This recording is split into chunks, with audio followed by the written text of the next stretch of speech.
Good evening and welcome back. Tonight we're journeying into the frozen heart of the Viking world, exploring how the Norse people endured the long, dark winters of Scandinavia.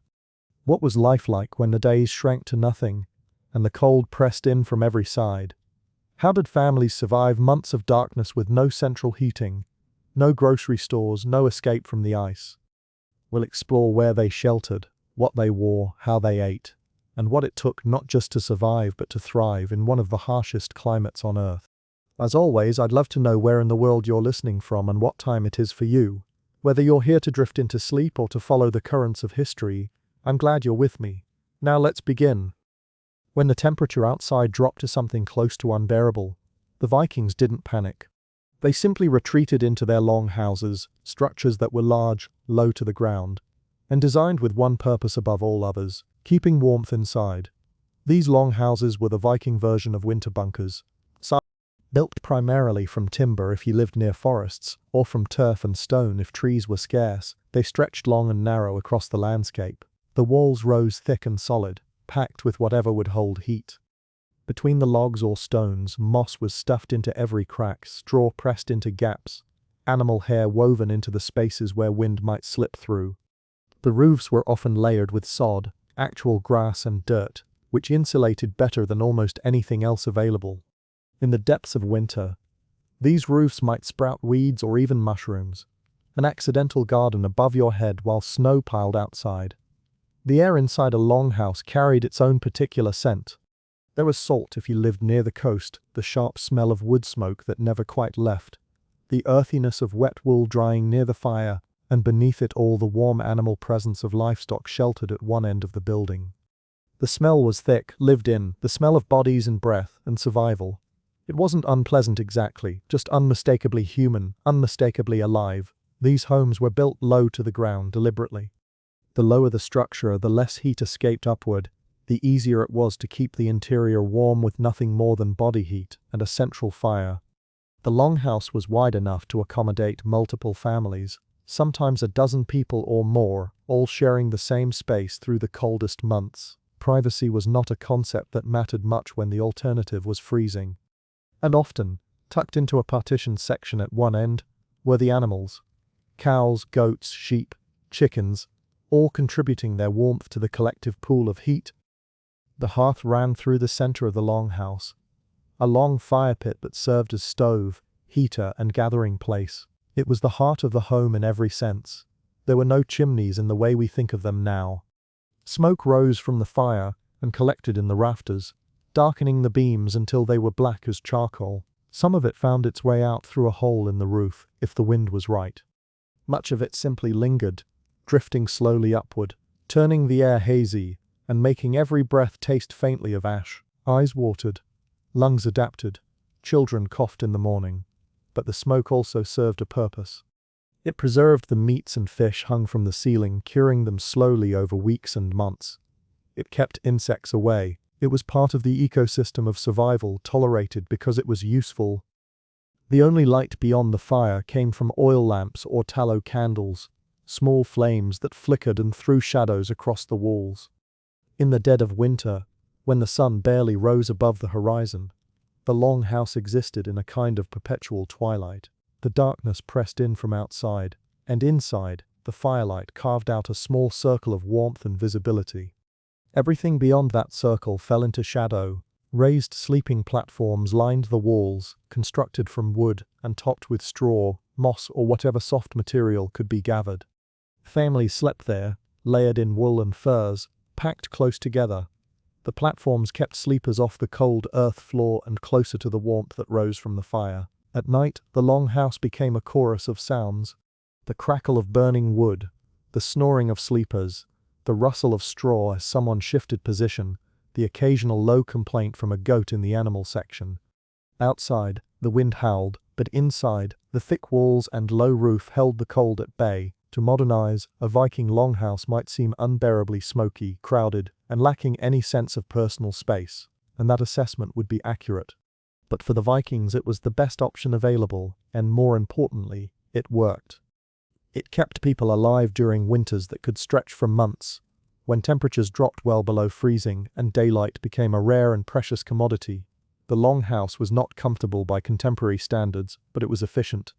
It was a machine for survival, and every element of its design served that single purpose. The Vikings understood something essential. Heat was not infinite. It had to be generated, conserved, hoarded.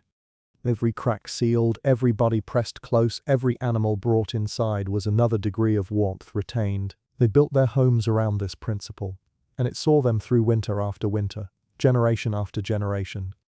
When it came to staying warm outdoors, Viking fashion was less about style and more about not dying before breakfast. Layering was not a suggestion. It was survival strategy executed with wool, fur, leather, and a complete lack of concern for what anyone else thought. If you were warm, you were winning. The base layer, when available, was linen. It was light, breathable, good at wicking moisture away from the skin. But linen was expensive to produce and easy to tear, so most people skipped it entirely and went straight to wool. Wool was the foundation of Viking winter clothing.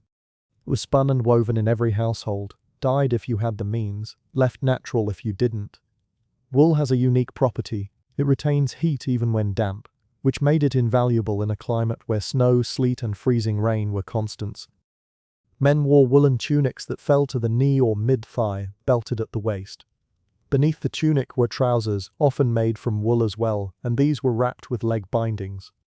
Essentially long strips of cloth wound around the lower leg from ankle to knee. These bindings served multiple purposes. They kept the trouser legs from dragging in snow, provided an extra layer of insulation, and helped keep boots in place. Women wore long woolen dresses, often layered with an apron pinned at the shoulders with brooches. These aprons were practical, protecting the dress beneath, but they also signaled status.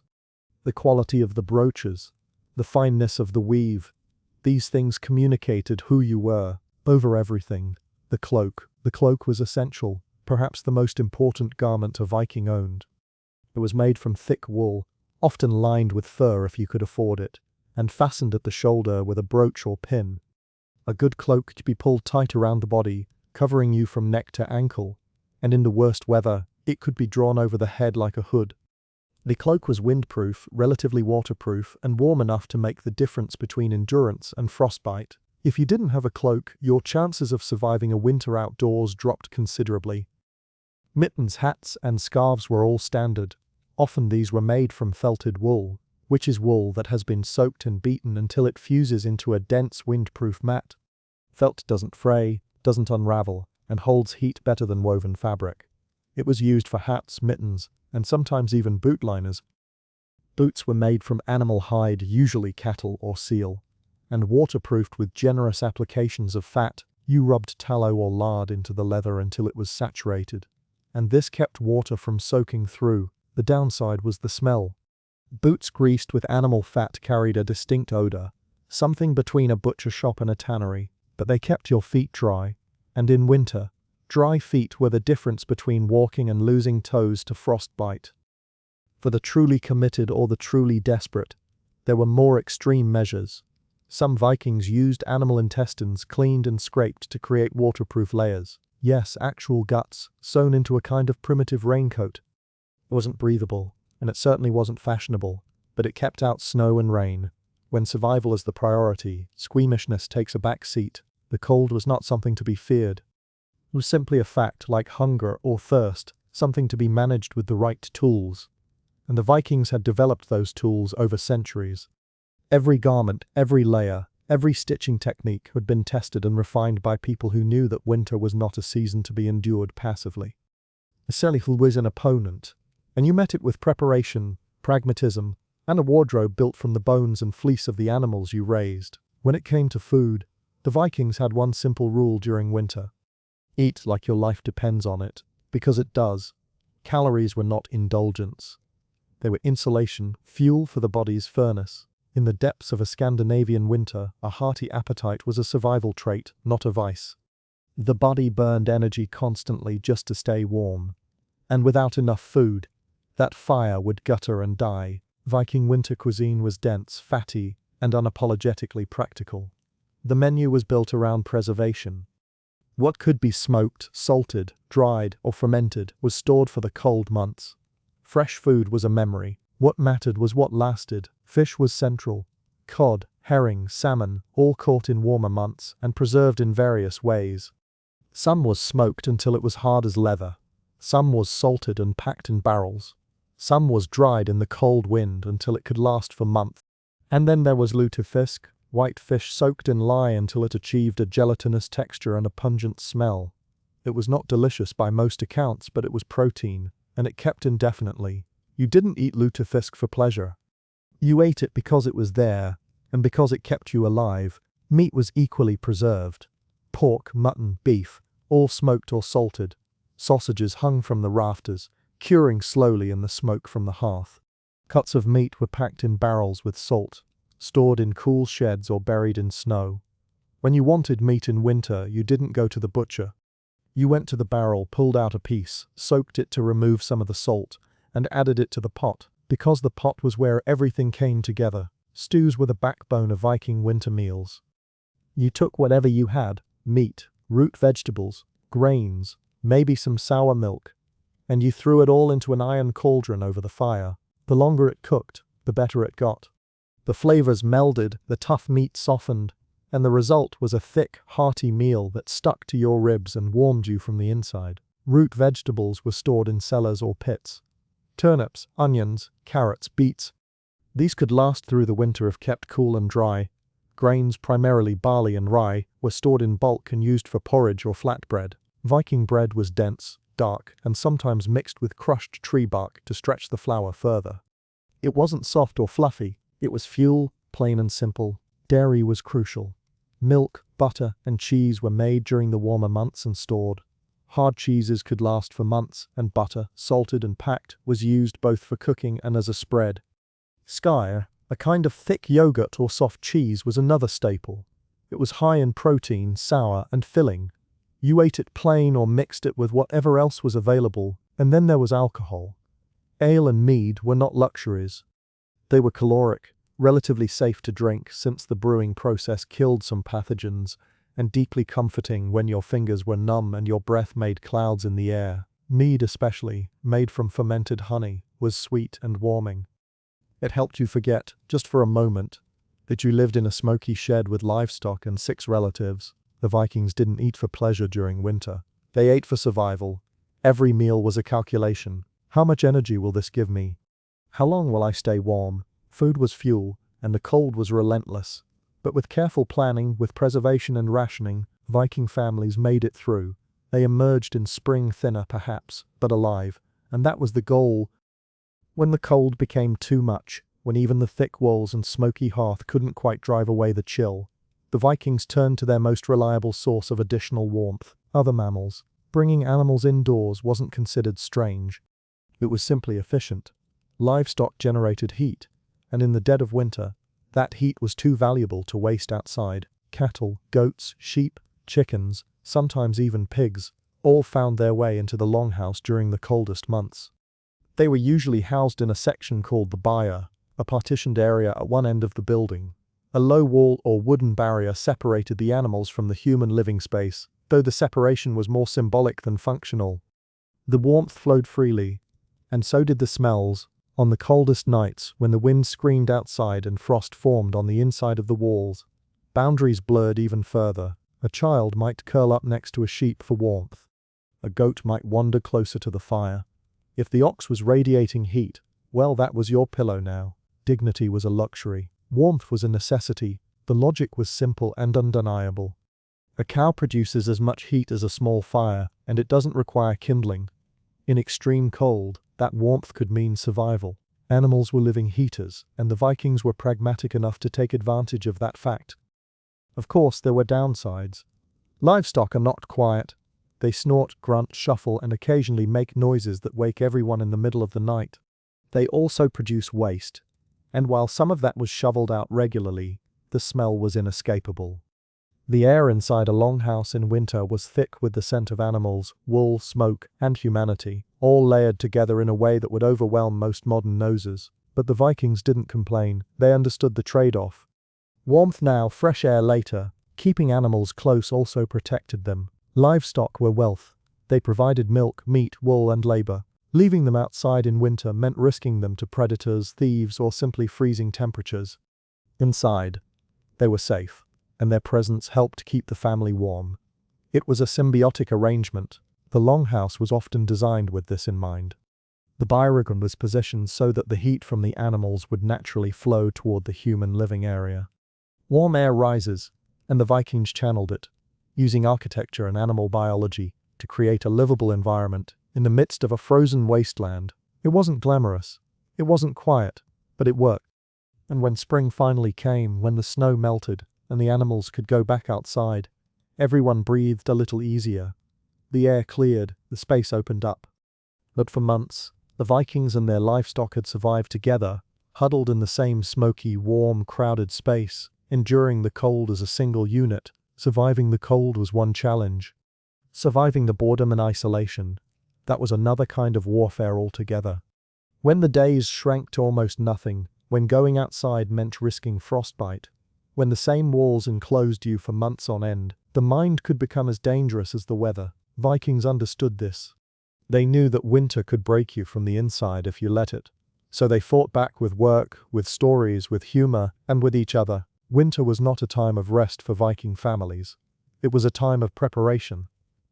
The work simply shifted indoors. Weapons that had dulled during the previous year's campaigns were sharpened stone against metal in long rhythmic strokes. The sound carried through the longhouse, a steady scraping that marked the hours. Axes, swords, spearheads, all were brought back to readiness. A dull blade was worse than no blade at all. And spring would come eventually, bringing with it the need for sharp edges. Tools received the same attention. Plows, scythes, knives, anything that had worn down through use was repaired or remade. Men worked with files and whetstones, their hands moving with practiced precision. Boys watched and learned, understanding that these skills were as essential as knowing how to swing an axe in battle. A farm needed maintenance, as much as a warrior needed training. Bows were restrung. Arrows were fletched. The delicate work of attaching feathers to arrow shafts required patience and steady hands. Each feather had to be split, trimmed, and bound with thread or sinew, then sealed with pitch. An arrow poorly made would fly crooked, and in hunt or war that meant failure. So the work was done carefully, often by firelight, with the maker squinting against smoke and shadow. Women and children spent endless hours with wool. Spinning was constant work. The distaff, a stick that held the unspun fiber, was never far from hand. With a drop spindle hanging and twirling, fibers were teased out and twisted into yarn. The motion became automatic, something you could do while talking, while listening to a story, while watching the fire. The spindle turned, the yarn grew, and slowly the raw fleece transformed into something that could be woven. Weaving happened on large upright looms that leaned against the walls. The warp threads hung vertically, weighted with stones or clay weights, and the weft was passed through again and again, each pass tamped down with a bone or wooden beater. It was slow work. A cloak might take weeks, a sail could take months. But winter had time to give, and the work filled it. Clothes that had torn or worn thin were mended. Every scrap of fabric was precious. Nothing was thrown away. A tunic with a hole became a tunic with a patch. When it couldn't be patched anymore, it was cut into smaller pieces and sewn into something else. Mittens, bags, wrappings for the feet. Waste was not an option. Leatherwork also occupied the long hours. Boots needed new soles. Straps had to be replaced. Saddles and harnesses required mending. The smell of leather and beeswax mixed with the smoke as people worked animal hides into usefulness again. Bone and antler were carved into combs, needles, buttons, spindle whorls. These weren't just practical items. They were often decorated, incised with patterns or simple images.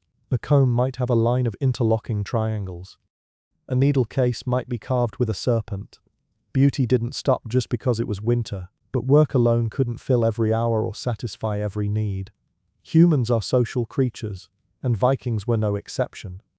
Storytelling became essential, not just as entertainment but as a lifeline against the dark. When night fell, which it did early and stayed late, families gathered around the fire, elders spoke, and everyone else listened. The sagas were oral history, epic tales passed down through generations. They told of gods and giants, of heroes and monsters, of feuds and voyages and battles that shaped the world. Thor's hammer striking down frost giants, Odin hanging from the world tree to gain wisdom, Sigurd slaying the dragon Fafnir, These weren't just stories, they were cultural memory, moral instruction, and shared identity all woven together. The telling of a saga was a performance. The speaker's voice rose and fell, growing quiet for moments of tension, booming for moments of triumph. Listeners leaned in, eyes reflecting firelight, transported to other places and times.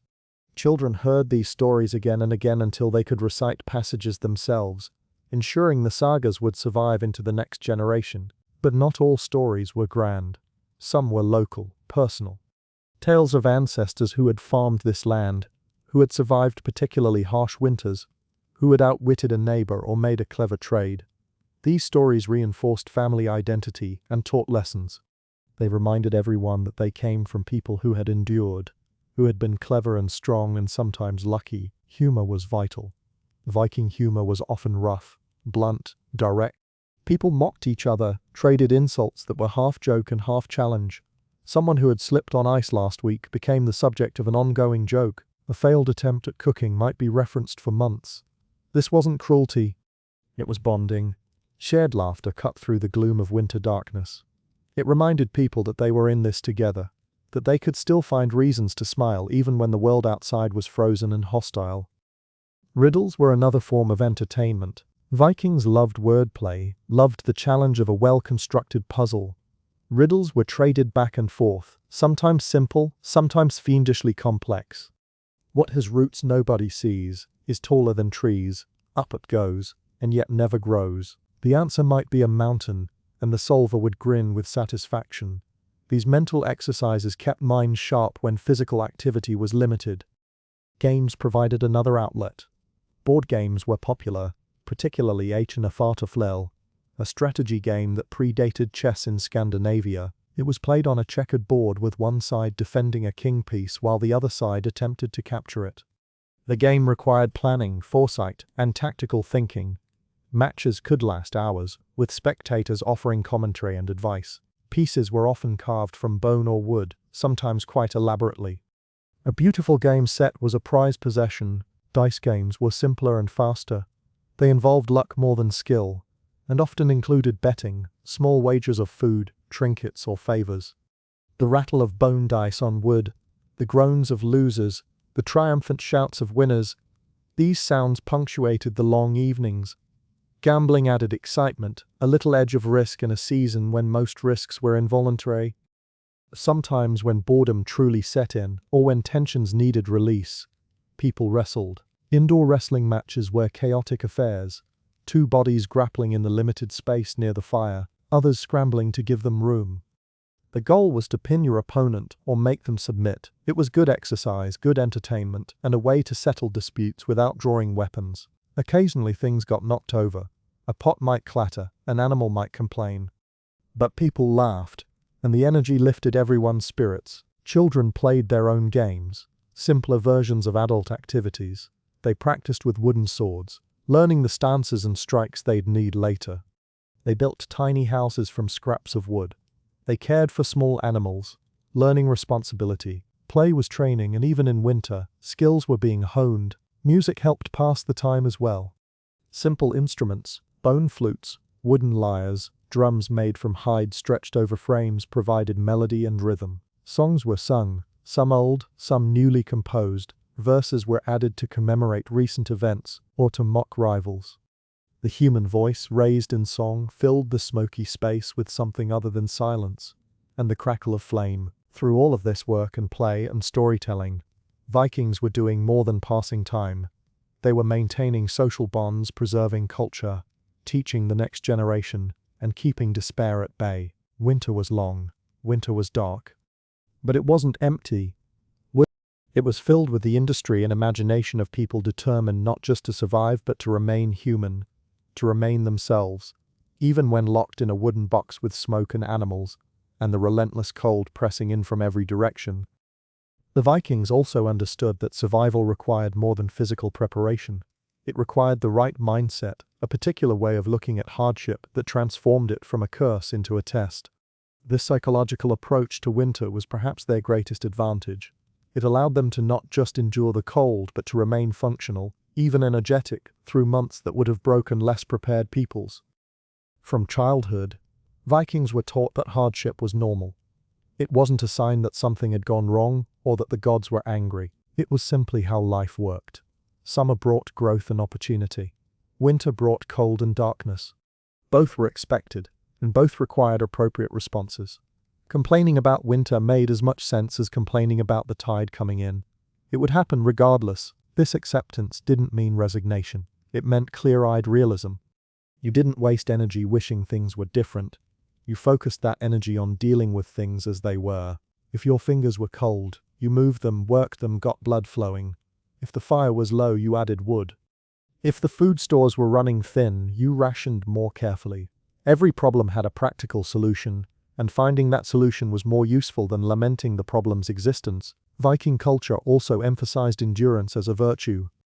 The ability to withstand discomfort, to keep going when things were difficult, this was admired. Stories celebrated heroes who endured great trials.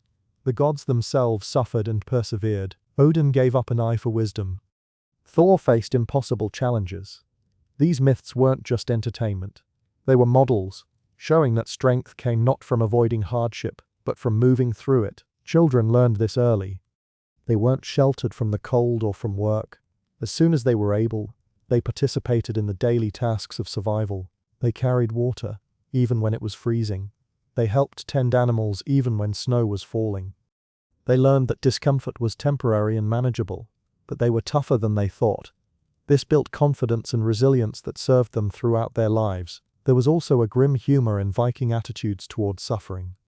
They joked about the cold, about the dark, about the misery of winter. This wasn't denial, it was a way of claiming power over circumstances that couldn't be changed. If you could laugh at winter, it had less hold over you. The darkness became a character in the jokes, something to be mocked rather than feared. Norse mythology reinforced this mindset, with the concept of Fimbulwinter, the terrible endless winter that would precede Ragnarok, the end of the world. In the myths, Fimbulwinter was 3 winters in succession with no summer between them, a time of starvation, war, and desperation. View believed this apocalyptic winter was coming eventually, then a regular winter, hard as it might be, became manageable by comparison. At least this winter would end. At least spring would come again. This didn't make Vikings impervious to despair. They were human. They suffered seasonal depression like anyone would in months of darkness. They mourned when loved ones didn't make it through a harsh winter. They felt fear when food ran low. But their culture gave them tools to cope with these feelings, frameworks for understanding suffering as something that could be borne, that would pass, that didn't define them. Physical toughness was cultivated deliberately. Cold exposure wasn't just endured, it was sometimes sought out. After sweating in a steamy bathhouse or sauna, Vikings would plunge into cold water or roll in snow. This wasn't masochism. It was training, teaching the body to handle temperature extremes, expanding the range of conditions under which you could function. The shocking cold became familiar, less frightening. If you could choose to be cold, then being forced to be cold became less overwhelming. This practice had practical benefits too. It improved circulation, clearing the head and invigorating the body. It built confidence. And it bonded groups together. When everyone had just run naked into a snowbank, differences fell away. Shared suffering, voluntarily chosen, created camaraderie, and proved that the cold could be challenged, even played with. Sleep patterns adapted to the darkness. Without artificial light, people slept longer in winter, sometimes 12 or 14 hours at a stretch. This wasn't laziness, it was efficiency. Sleep conserved calories and passed time. There was no point being awake in complete darkness if there was no work that needed doing. So people slept, woke to tend the fire, ate, worked for a few hours in dim light, and slept again. The rhythm was different from summer, but it worked. Dreams became more vivid during these long sleep periods, or at least were remembered more clearly. Some Vikings believed that winter sleep brought them closer to other worlds, that dreams were visits to realms beyond the physical. Whether this was true or not, the belief gave meaning to the long dark hours spent unconscious. Even sleep had purpose. The approach to food was similarly psychological. Yes, calories were necessary for warmth, but meals were also social events, markers of time passing, small celebrations. Even if the meal was just porridge and dried fish, sitting together to eat created structure and routine. It divided the day into segments. Breakfast marked beginning. Evening meal marked ending. Time didn't dissolve into a formless darkness. It had shape. Alcohol, particularly mead, played a role beyond mere intoxication. Shared drinking was ritual, a way of affirming bonds between people. When you drank from the same horn, passed around the circle, you were participating in something larger than yourself. Safe. The slight warmth of alcohol in your belly, the loosening of social constraints, the ease of laughter. These things made the long nights bearable. But Vikings were also practical about alcohol. Getting drunk every night wasn't an option when resources were limited and when staying functional mattered. Drinking was reserved for specific occasions, festivals, celebrations, or particularly difficult stretches when morale needed lifting. It was a tool, used deliberately, not an escape. Physical activity, even indoors, helped maintain spirits. Wrestling, as mentioned earlier, was one outlet. But even simple movement mattered. Walking the length of the longhouse, stretching, lifting weights made from stones, all of this kept blood flowing and prevented the stiffness and lethargy that came from sitting too long in the cold. The Vikings also had a concept that might be translated as fate or destiny, word in Old English, similar concepts in Old Norse. There was a belief that each person's life followed certain patterns, that some things were determined by forces beyond individual control. This might sound fatalistic, but it actually provided psychological relief. If this winter was meant to be harsh, if you were meant to endure it, then endure it you would. The outcome wasn't entirely on your shoulders. You did your part, and the rest was in the hands of fate or the gods. This belief freed people from the paralyzing anxiety of trying to control everything. You prepared as well as you could, you worked hard, you made smart choices, but you also accepted that some things were beyond your power. This acceptance wasn't giving up, it was recognizing limitations and focusing energy where it would make a difference. Community support was perhaps the most important psychological factor. You weren't alone, your family was with you. Your neighbors were nearby. When one family's supplies ran low, others shared. When someone fell ill, others cared for them. This web of mutual obligation and support meant that no individual had to bear the full weight of winter by themselves. Knowing you were part of something larger, that you had obligations to others, and they to you, gave people reason to keep going even when personal motivation flagged. You got up and tended the animals not just for yourself but because your family depended on you.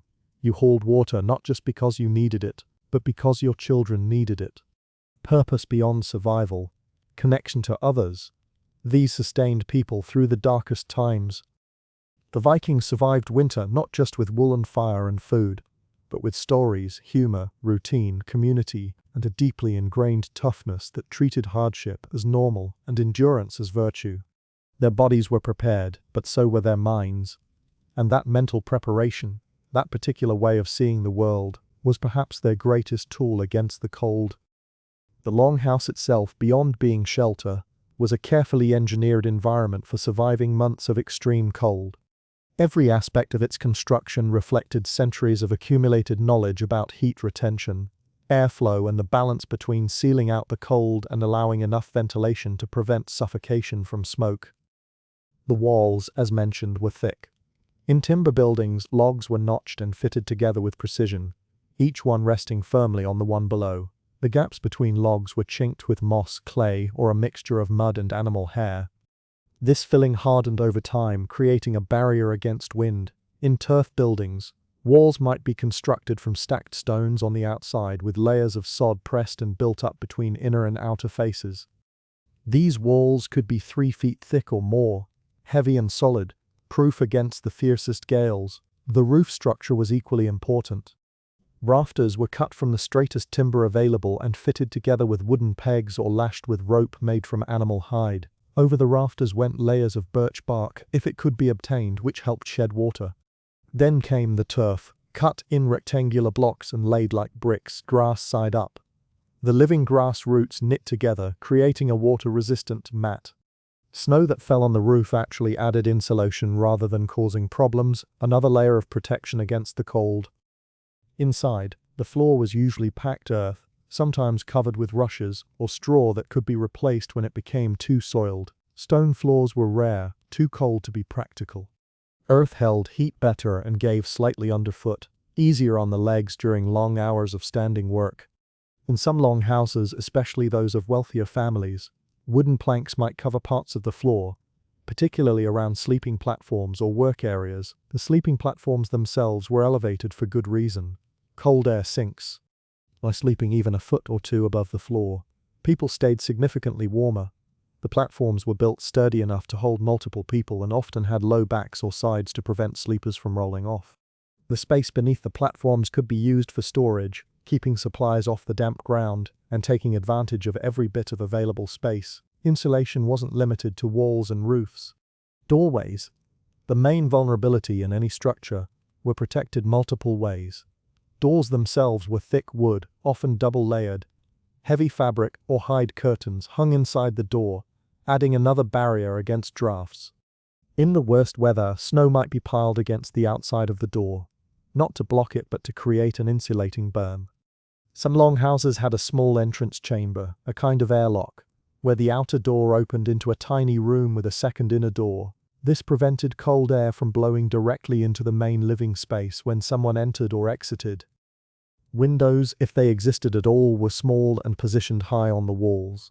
They might be covered with scraped animal membrane, thin enough to let in a little light but thick enough to block wind. More often there were no windows at all, just the smoke hole in the roof, and perhaps small vents near the floor and ceiling to manage airflow. This made the interior dark, but darkness was a price worth paying for warmth. The central hearth was long rather than circular, sometimes stretching 15 or 20 feet down the center of the building. This distributed heat more evenly through the space. The fire was built in a shallow pit, lined with stones that absorbed and radiated heat long after the flames died down. Some longhouses had more than one hearth, particularly in larger structures housing multiple families. But fuel was precious, so secondary hearths might only be lit on the coldest nights. Managing the fire was an art. It couldn't be too large or it would consume wood too quickly and make the air unbearably hot near the flames while leaving the edges of the room cold. But it couldn't be too small or everyone would freeze. The ideal was a steady, moderate fire that could be maintained throughout the night with periodic additions of fuel. Green wood burned slower than dry. Peat, where available, burned even slower and steadier, though with more smoke.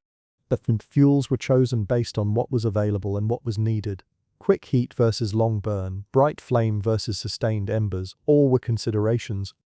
Someone, usually an older child or a person who couldn't sleep, was responsible for keeping the night fire going. They would wake periodically, check the coals, add a piece of wood, and return to sleep. Letting the fire go out completely was a serious problem. Relighting it required either kept embers carefully preserved in a covered pot with ash, or the laborious process of striking sparks from flint and steel into tinder. In deep winter, you didn't let the fire die. The smoke that rose from the hearth was managed as much as possible through the configuration of the roof hole. Adjustable covers, made from wood or hide, could be shifted depending on wind direction to encourage smoke to exit while preventing rain or snow from entering. This required understanding of how wind and heat moved, knowledge gained through experience and passed down through generations. A poorly managed smoke hole meant a house full of choking fumes. A well-managed one meant the air, while never fresh, remained breathable. The animals in the byre contributed not just heat but also humidity. Breath from humans and animals created moisture, which sounds unpleasant but actually helped in very cold conditions. Completely dry air draws heat from the body faster than slightly humid air. The challenge was balancing humidity levels. Too much caused condensation, mold, and rotting timbers. Too little made breathing difficult and skin cracked. The Vikings found this balance through the same trial and error that informed every other aspect of longhouse life. Ventilation was passive but effective. Cold air entered through small gaps near the floor, was warmed by the fire and by bodies, rose and exited through the roof hole. This created a gentle circulation that prevented complete stagnation without creating drafts. In the most sophisticated longhouses, this airflow was carefully tuned through the placement of vents and barriers.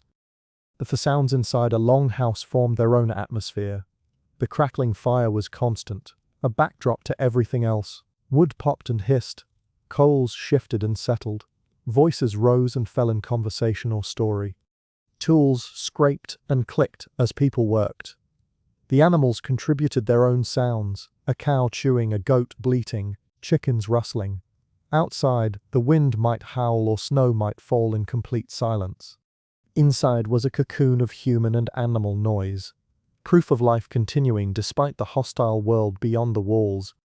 The air itself had a particular quality, thick with smoke and the scent of bodies and wool and animals, and cooking food and wood smoke and earth. Modern noses would probably find it overwhelming, but to the Vikings it was simply how indoors smelled in winter. The air was warm near the fire, tepid in the middle spaces, and cool but not freezing near the walls. You were guts.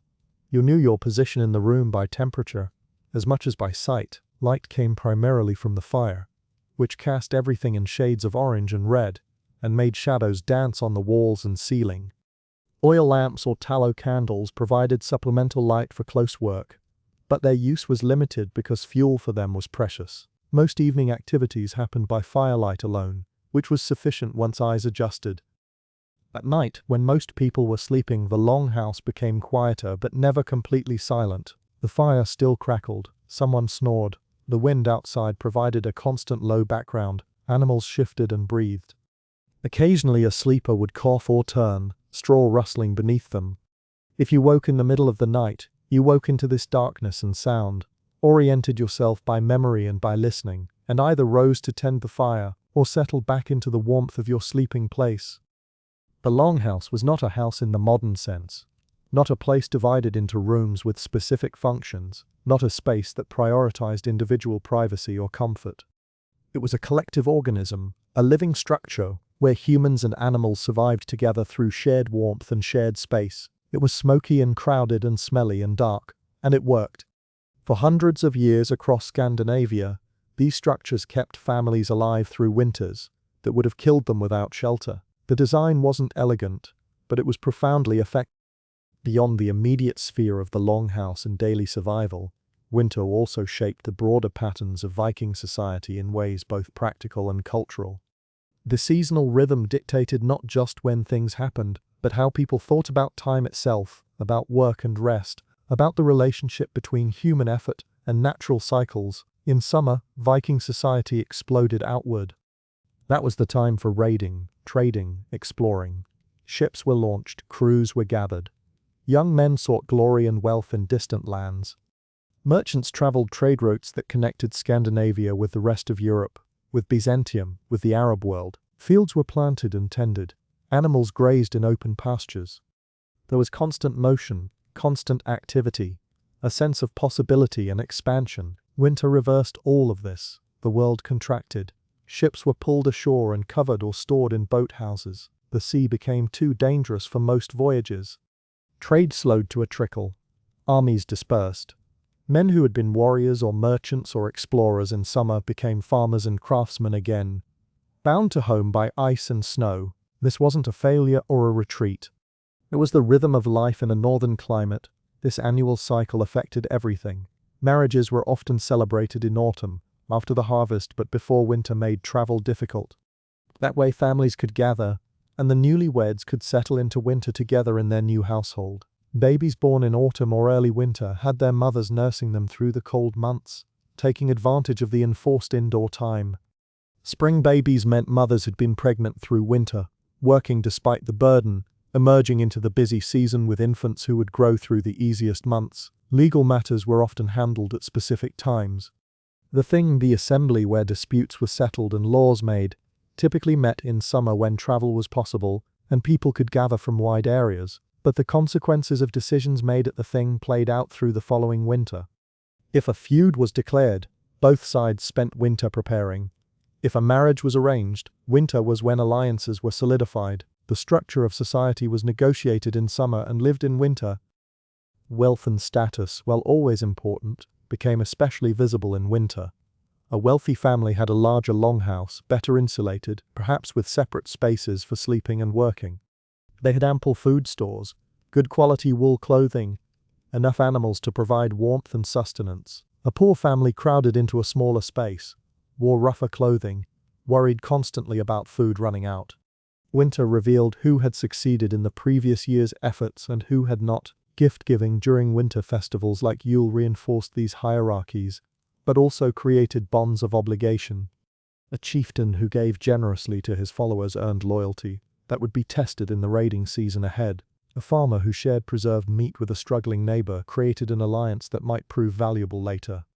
Generosity in winter was both virtue and strategy, a way of weaving the social fabric tighter during months when isolation could fray it. The skills valued in winter were different from those prized in summer. In warm months, physical prowess mattered most. Who could fight, sail, hunt, work longest in the fields? In winter, other qualities came to the fore. Patience, since most work was slow and repetitive, cleverness in stretching resources. The capacity to tell stories or make others laugh. The capacity to endure boredom and confinement without starting fights. A person who was only useful in summer was a liability. The truly capable adapted to both seasons. Children born and raised with this rhythm absorbed it completely. They understood without being told that life had two modes, expansion and contraction, activity and endurance. They learned to work intensely when work was needed, and to rest when rest made sense. This produced people who were remarkably adaptable, who could switch from warrior to farmer to craftsman, as the situation demanded. Women's work changed less dramatically between seasons than men's, though it too had its rhythms. Spinning and weaving happened year-round, but intensified in winter, when there was more time for it. Food preparation was constant, but winter meant working with preserved rather than fresh ingredients. Childcare was unceasing, though winter meant children were underfoot constantly rather than playing outside. The work was relentless, and women's contribution to survival was as critical as anything men did. Without the wool they spun, the food they prepared, the children they raised and taught, no longhouse would survive a winter. The elderly held a particular role during winter months. They were less able to contribute physically, especially in the cold, but they were repositories of knowledge and memory. An old woman who had survived 60 winters knew things no book could teach. Which signs meant a storm was coming. Which herbs could ease a fever. How to tell when meat had gone bad before it made you sick. Old men who had raided and traded across Europe could describe distant places, keeping alive the memory of a wider world when everyone was trapped in a narrow one. The elderly were living libraries, and winter evenings were when they shared what they knew. Death, inevitable in any season, had particular weight in winter. A person who fell ill in summer might recover with rest and care. The same illness in winter, when cold stressed the body and resources were limited, could be fatal. The very young and very old were most vulnerable. Parents watched children anxiously for signs of sickness. Adult children tended aging parents, knowing each winter might be their last. When someone died in winter, burial was often impossible. The ground was frozen too hard to dig. Bodies might be kept in a separate structure, preserved by the cold, until spring thaw allowed proper burial rites. This created a strange limbo, death without the finality of interment. The deceased still present in a sense until the earth could receive them. The psychological weight of winter death was heavy. Summer deaths, while tragic, occurred in a season of life and growth. Winter deaths felt like the cold itself had claimed a victim. Communities grieved together, supporting the bereaved family through the remainder of winter and ensuring they didn't fall apart without their lost member. A widow with small children would be absorbed into another household. An orphaned child would be taken in by relatives or neighbors. No one could afford to survive alone, and the bonds of kinship and community ensured that rarely did anyone have to try. As winter stretched from months into what felt like an eternity, as the sun continued its reluctant path just barely above the horizon before sinking again into darkness, the Vikings marked time through smaller celebrations and rituals. Yule was the great festival, but there were others. Small observances, sacrifices to land spirits, rituals to encourage the sun's return. These weren't grand ceremonies. They were modest acknowledgments that humans were not in control, that forces larger than themselves governed the world, and that showing respect to those forces was both prudent and comforting. Ice and snow were not just obstacles but resources in their own right. Ice could be cut from frozen lakes or rivers and brought inside to melt for water, saving the effort of hauling it from a well in freezing temperatures. Snow itself, packed against the sides of a longhouse, added insulation. The Vikings understood snow's properties, how it trapped air and created barriers against wind. They used it deliberately, building banks of it in strategic places, creating windbreaks and barriers that channeled the worst of the weather away from their homes. Traveling in winter, while dangerous and usually avoided, was sometimes necessary. A family running desperately short on food might send someone to a neighbor several miles away to beg or trade for supplies. A woman going into difficult labor might need a midwife from another settlement. In such cases, winter travel required careful preparation. You dressed in every layer you owned. You carried supplies in case you got stranded. You traveled during the few hours of weekday light, if possible. You followed known paths, marked with cairns or simply memorized from summer travel. You moved quickly but not so quickly that you sweated, since sweat would freeze against your skin. And you told someone where you were going and when you expected to return, so that if you didn't arrive, someone would eventually come looking. Skis and snowshoes, while not universal, were used in some areas. Skis were long wooden boards, waxed with animal fat to help them glide over snow. They allowed travel over deep snow that would be impossible on foot. Snowshoes, made from wooden frames with webbing of hide or sinew, spread weight over a larger area, preventing the wearer from sinking. These tools extended the range of winter travel, but didn't eliminate its dangers. You could still get lost in a storm, you could still break through thin ice over a stream, you could still freeze if you stopped moving, but they made the impossible merely difficult. And sometimes difficult was good enough. The return of light in late winter, the gradual lengthening of days after the winter solstice, was perhaps the most psychologically significant moment of the entire season. The days were still short, the cold was still intense. But the direction had changed. Time was moving toward warmth again, not away from it. Each day brought a few more minutes of light, barely noticeable at first but accumulating. People marked this carefully, watching the sun's position, noting when it rose a little earlier or set a little later. This wasn't just observation, it was hope made tangible. As winter moved toward its end, though the cold might not have loosened its grip yet, preparations for spring began. Seeds that had been stored through winter were inspected and sorted. Tools for planting were checked and repaired. Plans were made for which fields would be planted with what crops. Livestock were checked and rechecked, since these animals would be crucial for breeding stock, for plowing, for milk. Every animal that survived winter was a victory, a resource that could be built upon in the coming year. The first signs of spring, when they finally appeared, were subtle but noticed with the attention people normally reserve for miracles. A slight loosening of the ice on a stream, a bird returning from wherever it had spent the winter, a day that felt not warm exactly but less brutally cold. These small changes were discussed, remarked upon, celebrated quietly. No one wanted to seem too hopeful, as if hope might jinx the process and bring winter back in force. But the relief was palpable. The snow itself changed as winter waned. The fresh powder of midwinter, light and fluffy, gave way to older snow that had been compressed and refrozen multiple times. This older snow was granular, icy, harder to walk through but also more stable. It crunched differently underfoot. The sound of footsteps on late winter snow was distinct, sharper, almost metallic. These sonic textures marked time as surely as any calendar. Ice began to crack and shift. The sound carried across frozen lakes and rivers, loud reports like distant thunder. These cracks didn't mean the ice was safe to cross. Often they made it more dangerous, creating weak spots and unstable areas.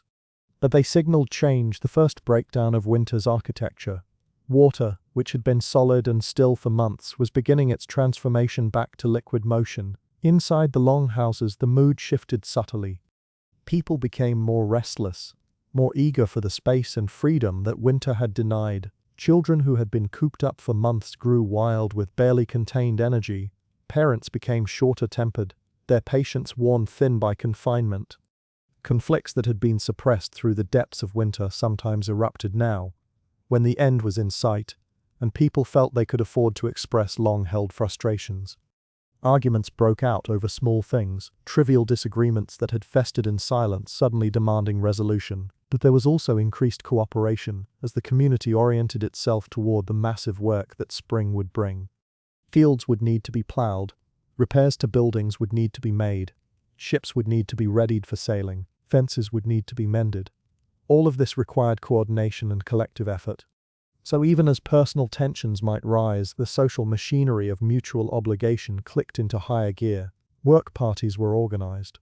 Resources were pooled. The community that had endured winter together now prepared to launch itself into the intense activity of the growing season. Food stores reached their lowest point in late winter.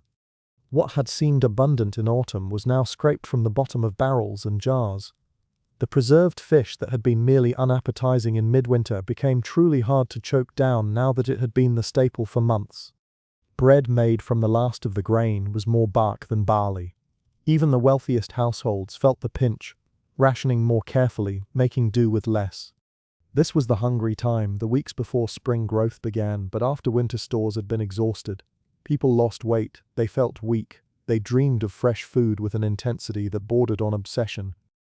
When the first fresh greens appeared, when someone found early shoots that could be eaten, when a stream thawed and fish could be caught again, the relief was overwhelming. Fresh food, even a small amount, tasted impossibly good after months of nothing but preserved supplies. A handful of wild greens, slightly bitter, slightly tough, was more valuable than gold. These first tastes of spring were shared, celebrated, savored with the attention usually reserved for religious experiences. The animals sensed the change too. Livestock that had been penned inside for months became agitated, eager to get outside, to feel the sun on their backs again, to eat fresh grass instead of dry hay. Letting the animals out for the first time was a moment of chaos and joy. They would bolt from the longhouse, skittish and excited, running in circles, kicking their heels up. Their behavior reflected what the humans felt, but couldn't always express. Freedom, relief, the end of confinement. The work of deep cleaning began as soon as weather allowed. All the straw and rushes that had covered floors through winter were swept out, along with accumulated debris, spilled food, animal droppings, all the detritus of months of dense occupation. Walls were scrubbed with water and ash, sleeping platforms were aired out, blankets and furs were taken outside and beaten to shake out dust and fleas. The longhouse was transformed from winter shelter back into something cleaner, lighter, more livable. The smell changed dramatically. The heavy, close scent of winter, of smoke and bodies and animals and old wool, gradually gave way to fresher air. Doors and windows, such as they were, could be opened for longer periods. Wind blew through, carrying away the accumulated odors. Gradually, very gradually, the longhouse stopped smelling like survival and started smelling like habitation. People bathed properly for the first time in months. In winter, washing had been minimal, a quick scrub of hands and face with water warmed by the fire, perhaps a more thorough wash once a week if you were disciplined and if water could be spared. But in spring, as water became more available and warming temperatures made wet hair less dangerous, people could wash fully. They scrubbed away months of grime, changed into clean clothing, felt almost human again. The transformation was remarkable, both physical and psychological. Hair was washed and combed thoroughly, removing tangles and the small parasites that inevitably accumulated when people lived in close quarters. Combing was often a social activity, people helping each other work through difficult knots, picking out nits, rebraiding hair that had been simply tied back through winter.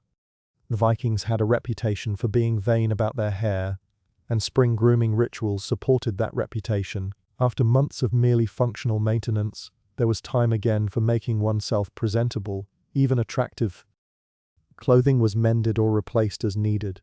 Garments that had been worn constantly through winter were inspected for damage, tears were sewn, patches were applied where cloth had worn thin.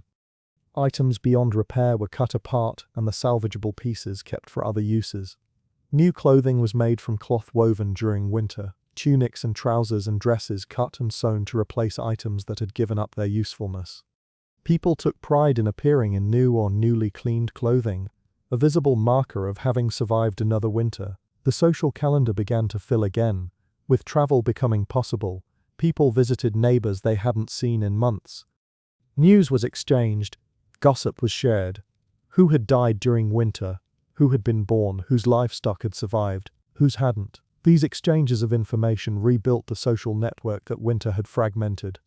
Isolated households reconnected with the larger community. Marriages arranged during the previous year might be finalized now. Couples who had been pledged to each other before winter met again, perhaps for the first time in months, and the relationship moved forward. Weddings in spring were common, allowing the new couple a full growing season to establish their household before facing winter together. The fertility symbolism was obvious but also practical. Spring was renewal, beginning, growth. It made sense to start a marriage then. The assembly, would convene again. Men traveled from across the region to attend, bringing with them grievances, proposals, news from distant places. Legal matters that had been put on hold through winter were addressed. Feuds were prosecuted or settled, laws were debated and made. Trade agreements were negotiated. The thing was how Viking society governed itself, and spring was when that governance machinery started up again after its winter dormancy. Young men who had sat through winter in smoky longhouses, bored and restless, now turned their attention to the prospect of raiding. Ships would be loaded, crews would be assembled, plans would be made. The raiding season, which defined so much of Viking reputation and culture, required ice-free seas and long days for sailing. Spring and summer were the time for voyaging, and preparations began as soon as weather allowed. The same young men who had been hauling water and mucking out animal pens in winter would soon be crossing the North Sea, seeking wealth and glory in foreign lands. Trade expeditions also began to organize. Merchants checked their goods, planned their routes, made contact with trading partners. Amber from the Baltic, furs from the north, walrus ivory from the Arctic, all would flow south and west along established trade networks.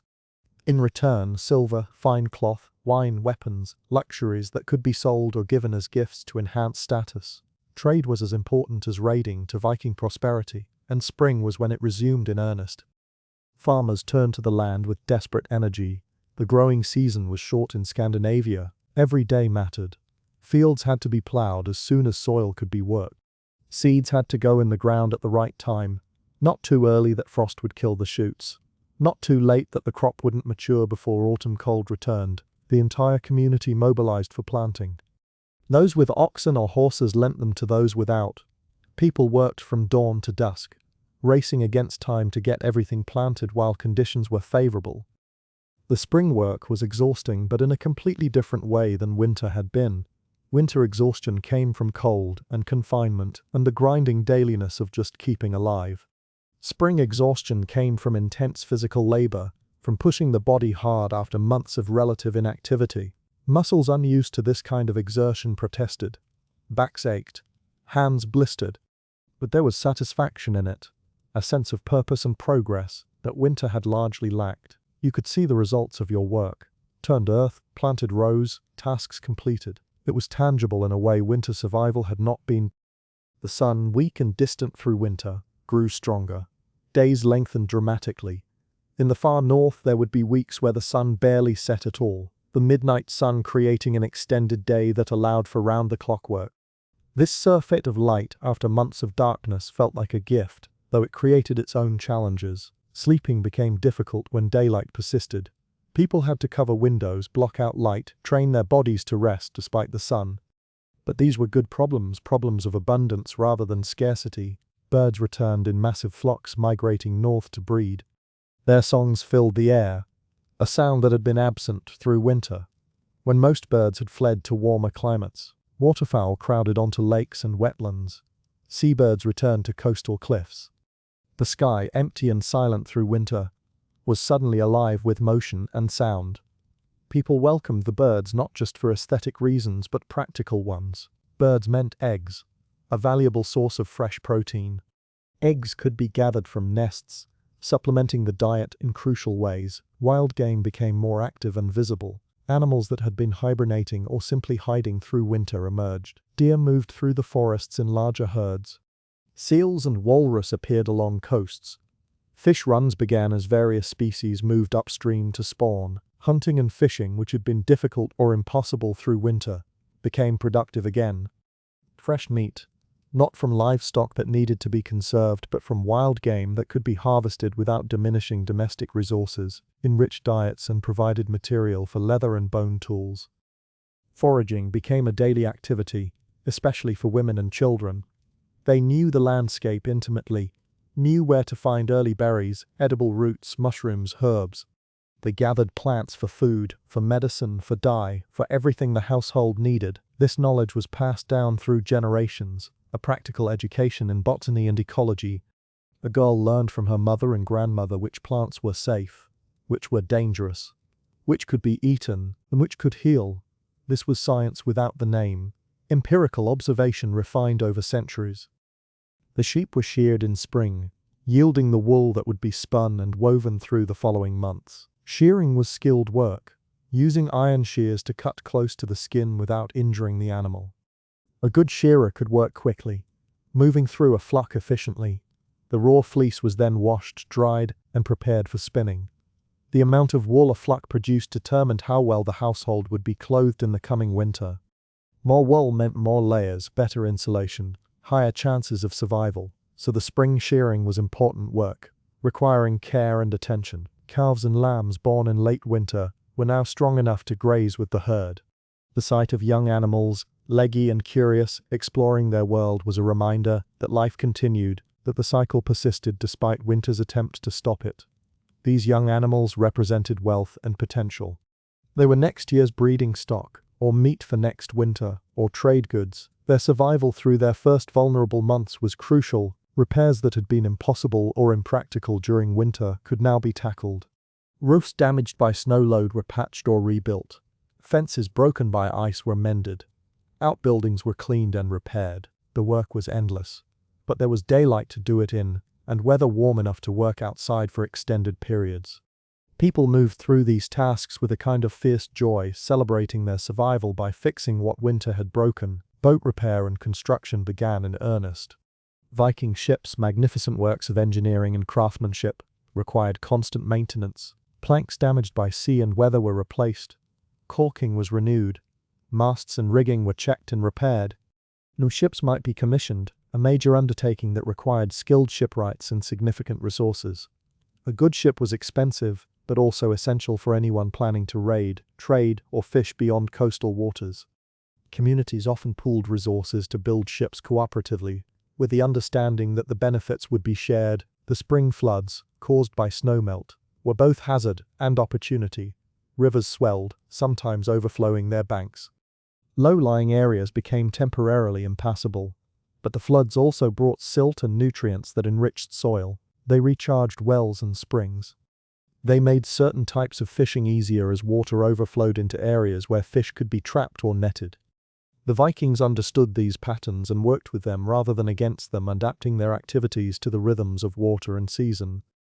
As days continued to lengthen and warm, as green spread across the landscape and life visibly returned, the memory of winter began to fade. Not completely, never completely. The experience was too intense to forget entirely. But it lost its immediate power. The cold that had seemed endless was now past. The darkness that had pressed in so heavily was now replaced with light that seemed equally endless. The Vikings had done what they had done every year before. They had survived. They had made it through another winter.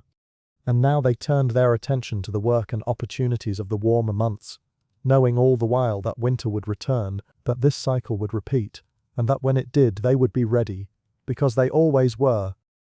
Yet even as spring fully established itself, even as warmth and growth replaced cold and dormancy, the Vikings didn't fully leave winter behind. It had shaped them too deeply for that. The habits formed during winter, the disciplines, the social bonds strengthened by shared hardship, these persisted. The ability to endure, to ration, to make do with less, to find humor in misery, these skills didn't disappear just because the weather improved. They were carried forward, part of who these people were. Viking children growing up with this rhythm absorbed lessons that went beyond simple survival. They learned that hardship was temporary but would return. That preparation mattered more than optimism. That community was not optional but essential. That nature was powerful and indifferent, and the only reasonable response was pragmatic adaptation. These lessons shaped character.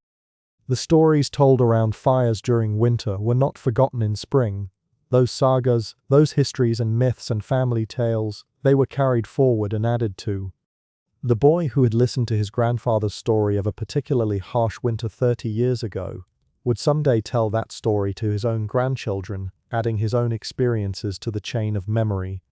This was how Viking culture persisted and transmitted itself, through oral tradition kept alive during the months when there was little to do but talk and remember. The practical knowledge accumulated through winter also persisted. A woman who had learned a new technique for spinning wool, or a more efficient way to ration grain, would use that knowledge in future years and teach it to her daughters. The man who had figured out how to seal a particularly troublesome draft in his longhouse would remember and apply that solution the next time it was needed. This accumulation of small innovations and adjustments passed down and sideways through the community was how survival strategies were refined over generations. The psychological toughness that winter demanded didn't soften just because spring arrived.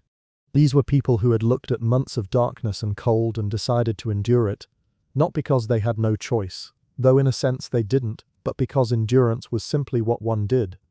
That fundamental attitude, that acceptance of hardship as normal and that determination to persist regardless, this stayed with them through all seasons and all circumstances.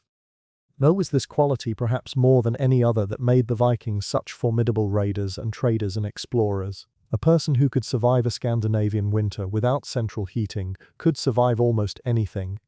The discomforts of a sea voyage, sleeping on a ship deck with water washing over the sides, those were annoying but not unbearable. The risks of battle, injury, death, those were frightening but not paralyzing. Living in a foreign land among strange people, far from home and familiar comforts, that was challenging but manageable, because nothing quite compared to the slow grinding endurance test of Viking winter, and if you had survived that year after year, then you knew you could handle whatever came next. The Vikings who ventured out from Scandinavia in the medieval period, who raided across Europe and sailed to Iceland and Greenland and North America, who established trade routes from Baghdad to Dublin, they carried winter with them. Not literally, though they certainly brought their cold weather clothing and survival skills to places that didn't need them, but metaphorically they carried the lessons winter had taught. They were people shaped by ice and darkness and deprivation, and those experiences made them adaptable, durable, and extraordinarily capable. When Vikings settled in new lands in Iceland, or Greenland, or the islands of the North Atlantic, they applied what they had learned in Scandinavia. They built longhouses with thick walls and turf roofs. They preserved food. They prepared for harsh winters because they knew how harsh winters could be. And when those new lands proved even more difficult than home, as Greenland certainly did, they endured there too, for centuries in some cases, living in conditions that were marginal at best but doing so successfully because they had the skills and the mindset to make it work. Even Vikings who settled in milder climates in Normandy or England or Ireland retained some of these characteristics. They might not have needed quite the same level of winter preparation in these gentler lands, but the habits of mind persisted. The tendency to plan ahead, to work hard when work was needed, to save resources against future need, to value community and mutual obligation. These Viking traits influenced the societies they joined or conquered, contributing to the cultural mix that would eventually produce the medieval and modern world. The Viking winter experience also shaped their religion and mythology in ways both obvious and subtle. The Norse gods were not distant, serene, perfect beings. They struggled, they suffered, they faced impossible challenges and sometimes lost. This reflected the world the Vikings knew, a world where nature was powerful and often hostile, where strength and cleverness were not always enough, where even the best preparation might fail. The gods embodied endurance, the will to keep fighting even when doom was inevitable, and that resonated deeply with people whose lives required the same quality. Fimbulwinter, the mythical winter that would precede the end of the world, was not an abstract metaphor. It was every winter amplified, a version of what the Vikings already knew but made eternal and inescapable. 3 winters with no summer between them, snow from all directions, bitter cold killing kinship, and mercy. This myth made sense to people who understood what even one winter could do. It took their real experience and extrapolated it to apocalyptic scale, and the fact that even Fimbulwinter would eventually end, giving way to Ragnarok and then renewal, reflected the hope that was necessary for winter survival. No matter how bad things got, change would eventually come. The value the Vikings placed on mead and feasting also had roots in winter experience. After months of scarcity and simple food, the ability to feast, to eat and drink generously, to share abundance with your community, that was not just pleasure, it was affirmation of survival and success. You feasted because you could, because you had made it through winter with enough resources to spare. And you shared because the people you shared with were the ones who had helped you survive and who you would need to help you survive the next winter. Generosity was practical as much as it was moral. The emphasis on hospitality and Viking culture, the expectation that a traveler would be welcomed and fed and sheltered, this too connected to winter survival. Anyone traveling in winter was potentially in mortal danger, and turning them away was essentially condemning them to death. So hospitality was obligatory, but it was also reciprocal. You helped others because someday you might need help yourself. This created social bonds that were deep and lasting, networks of mutual obligation that spanned regions and generations. The Viking attitude toward fate, the acceptance that some things were beyond human control, was also informed by winter experience. You could prepare perfectly, do everything right, and still lose someone to illness or injury or accident. You could work tirelessly all summer and still have your food stores run out if winter lasted too long. The randomness of survival created a worldview that acknowledged human limitations. You did your best and accepted the outcome, whatever it was. This wasn't passivity, it was realism. It freed people from the paralysis of trying to control and allowed them to focus on what actually could be influenced. As Viking society gradually changed, as Christianity replaced the old gods, as centralized kingdoms emerged, as trade became more important than raiding, the fundamental experience of winter remained. The Christian Vikings still needed warm clothes and preserved food. They still huddled in longhouses through dark months. They still told stories by firelight. The religious framework changed, but the practical realities did not. If anything, Christian Vikings might have found certain aspects of their new faith resonated with old experiences. The idea of enduring suffering to reach a better place, the emphasis on community and mutual support, the promise that darkness would end and light return, these themes worked in a northern context. Eventually, of course, technology and social organization changed in ways that lessened winter's impact. Better insulation, more efficient heating, improved food preservation, trade networks that brought supplies from distant places, where growing seasons were longer, all of these developments made winter less dangerous. By the late medieval period and into the early modern era, survival through winter was more assured than it had been in the Viking Age. But it still wasn't easy, and the cultural memory of hard winters persisted in Scandinavia long after the Vikings themselves had passed into history. Even today, in modern Scandinavia, with central heating and supermarkets and electric lights, winter shapes life. The long darkness is still challenging. Seasonal depression is still real. People still prepare for winter, still feel the relief when days begin to lengthen, still celebrate the return of light. The physical dangers are mostly gone, but the psychological experience remains, muted but present, a reminder that humans are not entirely separate from the natural cycles that governed their ancestors. The sauna tradition, which the Vikings and their neighbors practiced, persists strongly in modern Nordic countries. The ritual of intense heat followed by cold, while now optional and recreational, still carries echoes of Viking winter survival strategies. It's a controlled way of experiencing temperature extremes, of proving to yourself that you can handle discomfort, of bonding with others through shared physical challenge. Modern Scandinavians who leap into icy water after a sauna are enacting, whether they realize it or not, a tradition that goes back 1,000 years or more. The aesthetic that has come to be known as Scandinavian design, characterized by simplicity, functionality, and an appreciation for natural materials, also has roots in the Viking experience of winter. When resources are limited, you don't waste anything on unnecessary decoration.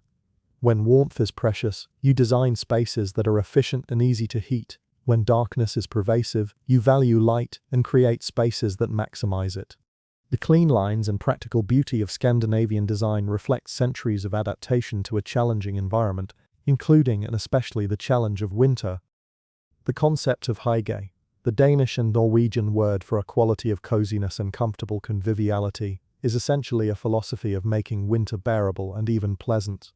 Soft lighting, warm drinks, comfortable blankets, time with loved ones, all the elements of hygge are strategies for creating psychological warmth when physical warmth is precious. It's a cultural technique for winter survival translated into a lifestyle, a way of turning necessity into virtue, so in ways both obvious and subtle. The Viking winter experience echoes through time.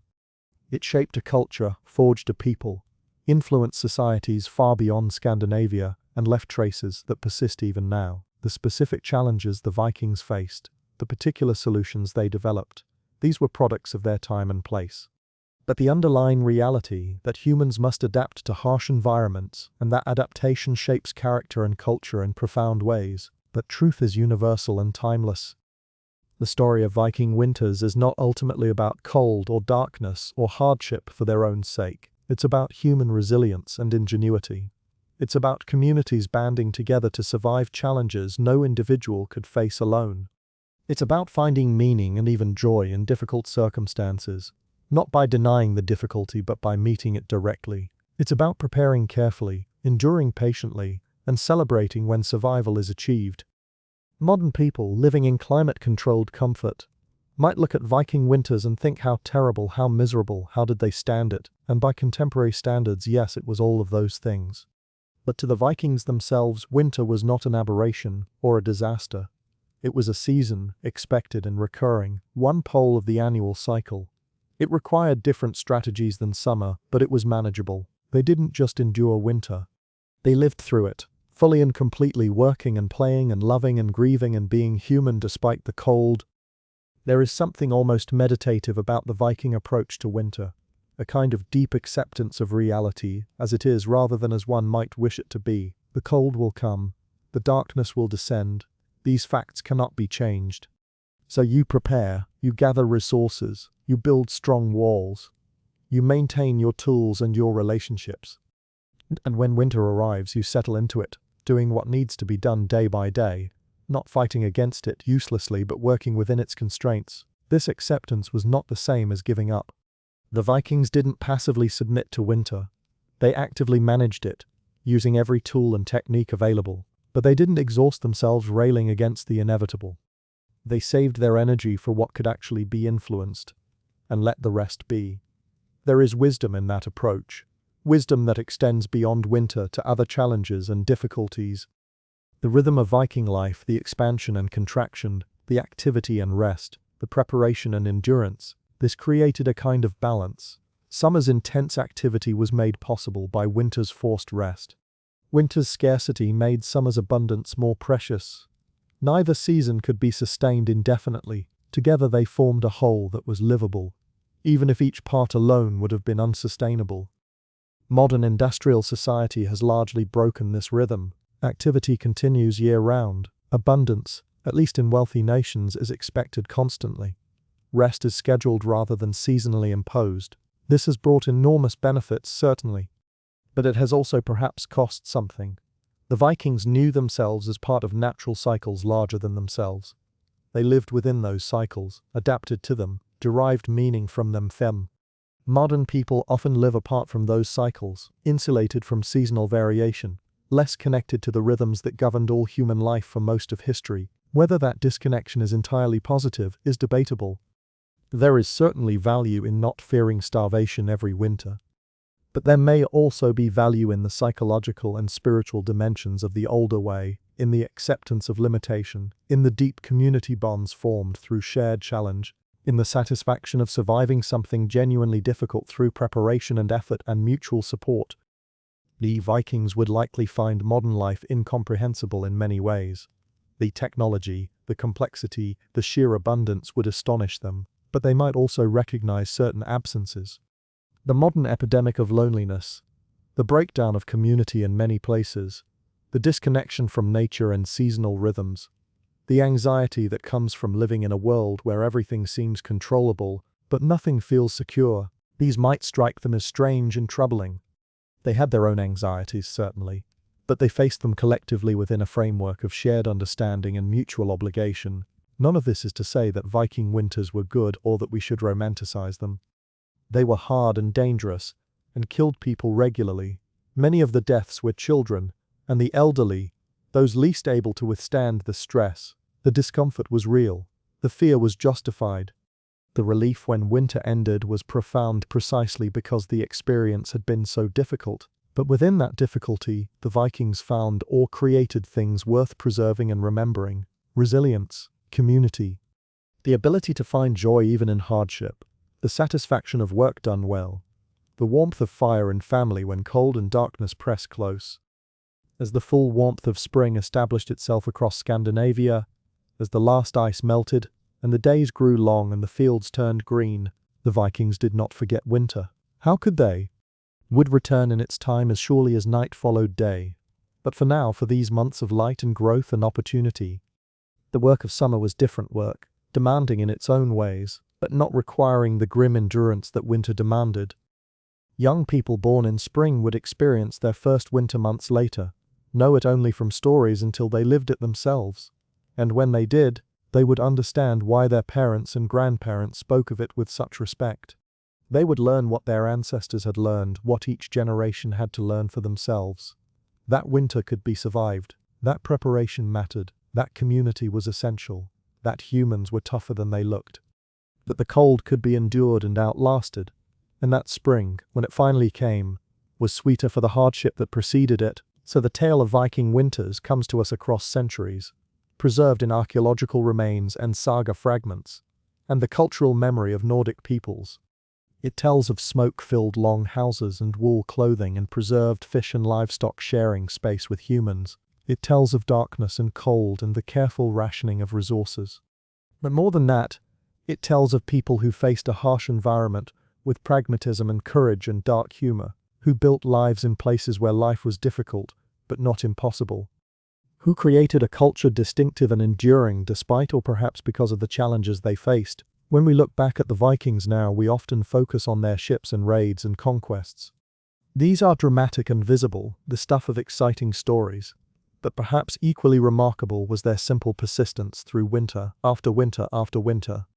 Not the spectacular survival of a single crisis, but the routine survival of a recurring challenge, met year after year with the same determination and practical wisdom. In the long run, that persistence mattered more than any single raid or battle. It was what allowed Viking culture to exist long enough to leave its mark on the world. The winters that shaped the Vikings shaped them into explorers and settlers and traders and warriors, yes. But also into people who understood limits in community and the necessity of preparation. Into people who could endure, who didn't break easily, who found ways to live and even thrive in circumstances that would have defeated others. The cold and darkness were their forge, and what emerged was tempered by that experience. Night falls now as it did then, and in the far north winter still brings darkness and cold. The old longhouses are gone, replaced by modern homes with electricity and insulation and all the comforts that would have seemed miraculous to the Vikings. But the land is the same land. The winter is the same winter. And somewhere in the genetic and cultural memory of Nordic peoples, the lessons learned over centuries of Viking winters still live. The knowledge that darkness ends, that cold can be withstood. That preparation and community and determination can see you through even the longest night. And so we leave the Vikings in spring, having survived another winter, turning their attention to the work and adventures that the warmer months would bring, secure in the knowledge that they had done what needed doing, that they had endured what needed enduring, and that when winter returned, as it always would, they would be ready. Because they were Vikings, and winter, more than battles, or voyages, or any single achievement, had made them what they were. The memory of winter stayed in the bones even when warmth returned. A Viking who had survived 40 winters carried those experiences differently than someone who had known only 20. The accumulated knowledge of what cold could do, what darkness demanded, what survival required, this became part of identity itself. An elder who had weathered more winters than most could read signs others missed. The angle of geese flying south, the thickness of moss on the north side of trees, the behavior of cattle in autumn fields. These small observations gathered over decades predicted with surprising accuracy what the coming winter would bring. The prediction of winter severity was not mere superstition, it was practical meteorology learned through careful attention to nature's patterns. If the swans left early, winter would come hard and fast. If they lingered, there was time yet. If squirrels gathered frantically or if the hair on horses grew unusually thick before autumn ended, the animals knew something humans could only guess. The Vikings watched and learned and adjusted their preparations accordingly. A winter predicted to be harsh meant slaughtering more livestock early to preserve feed for breeding stock. It meant gathering extra firewood even when stores seemed sufficient. It meant checking and rechecking every seal around doors and windows. Sometimes the predictions were wrong. Nature could be capricious. A winter that started mild might turn vicious without warning. A season that threatened severity might prove surprisingly gentle. But more often than not, the signs read correctly by experienced eyes gave accurate warning. And even when prediction failed, the habit of over-preparation meant families were rarely caught completely unprepared. It was better to have too much firewood than too little. Better to preserve too much food than not enough. The margin between survival and death was often narrow, and caution was always warranted. The transition from autumn to winter was a gradual dimming rather than a sudden change. The days shortened incrementally at first, losing just a few minutes of light each day, but that loss accumulated. By the time the autumn equinox passed, the shortening became noticeable. Something felt as much as measured. The sun rose later each morning, tracing a lower arc across the southern sky, setting earlier each evening. The light itself changed quality, becoming slanted and golden, beautiful but somehow melancholy, tinged with the knowledge of what approached. The first frost came on a clear night when heat radiated from the earth into a cloudless sky. By morning, every surface glittered with ice crystals. Grass crunched underfoot, water in shallow containers froze solid. This first frost was a warning shot, winter announcing its approach. There might be warm days still ahead, but the direction was set. Cold was coming and would not be turned back. Animals responded to these changes with their own preparations. Bears fattened themselves and began seeking winter dens. Smaller creatures like hedgehogs and dormice also prepared for hibernation, eating voraciously to build fat reserves that would sustain them through months of sleep. Birds that would migrate gathered in flocks, staging in fields and marshes before making their long flights south. Those that would remain through winter grew thicker plumage and changed behavior, becoming more aggressive in defending food sources, knowing that scarcity approached. The Vikings observed all of this with the attention of people whose lives might depend on reading nature correctly. They knew which birds left and which stayed. They knew where deer moved when snow began to fall. They knew how deep into the forest bears denned and where wolves hunted when prey became scarce. This knowledge was shared freely, taught to children as essential education. A boy learned to read animal tracks in snow as surely as he learned to use an axe. A girl learned which plants died back completely and which maintained some presence through winter that could be used for medicine or food. As winter established itself fully, the landscape transformed into something both beautiful and hostile. Snow accumulated in drifts that sculpted themselves around obstacles, creating smooth curves and sharp edges.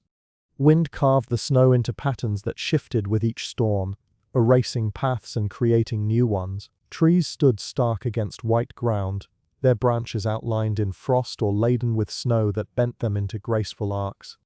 The aesthetics were undeniable even to people who had no word for aesthetics, who viewed winter primarily as challenge rather than spectacle. The silence of winter was perhaps its most striking quality. That snow absorbed sound, muffling everything. A landscape that in summer rang with bird calls and insect hum and the rustle of wind through leaves became almost preternaturally quiet.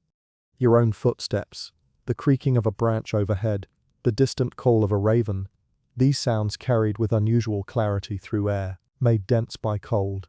The silence was not quite complete, but it felt that way after the sonic richness of summer. It was a held breath, a pause, the world waiting for something.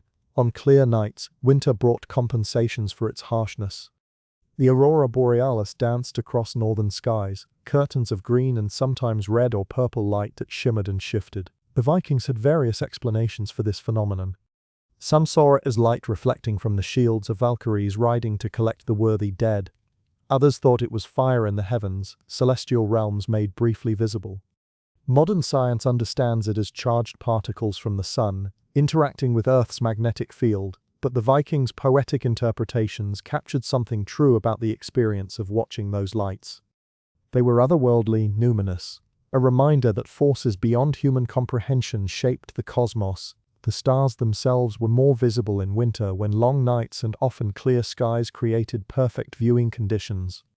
The Vikings used stars for navigation at sea, but in winter they served a different purpose.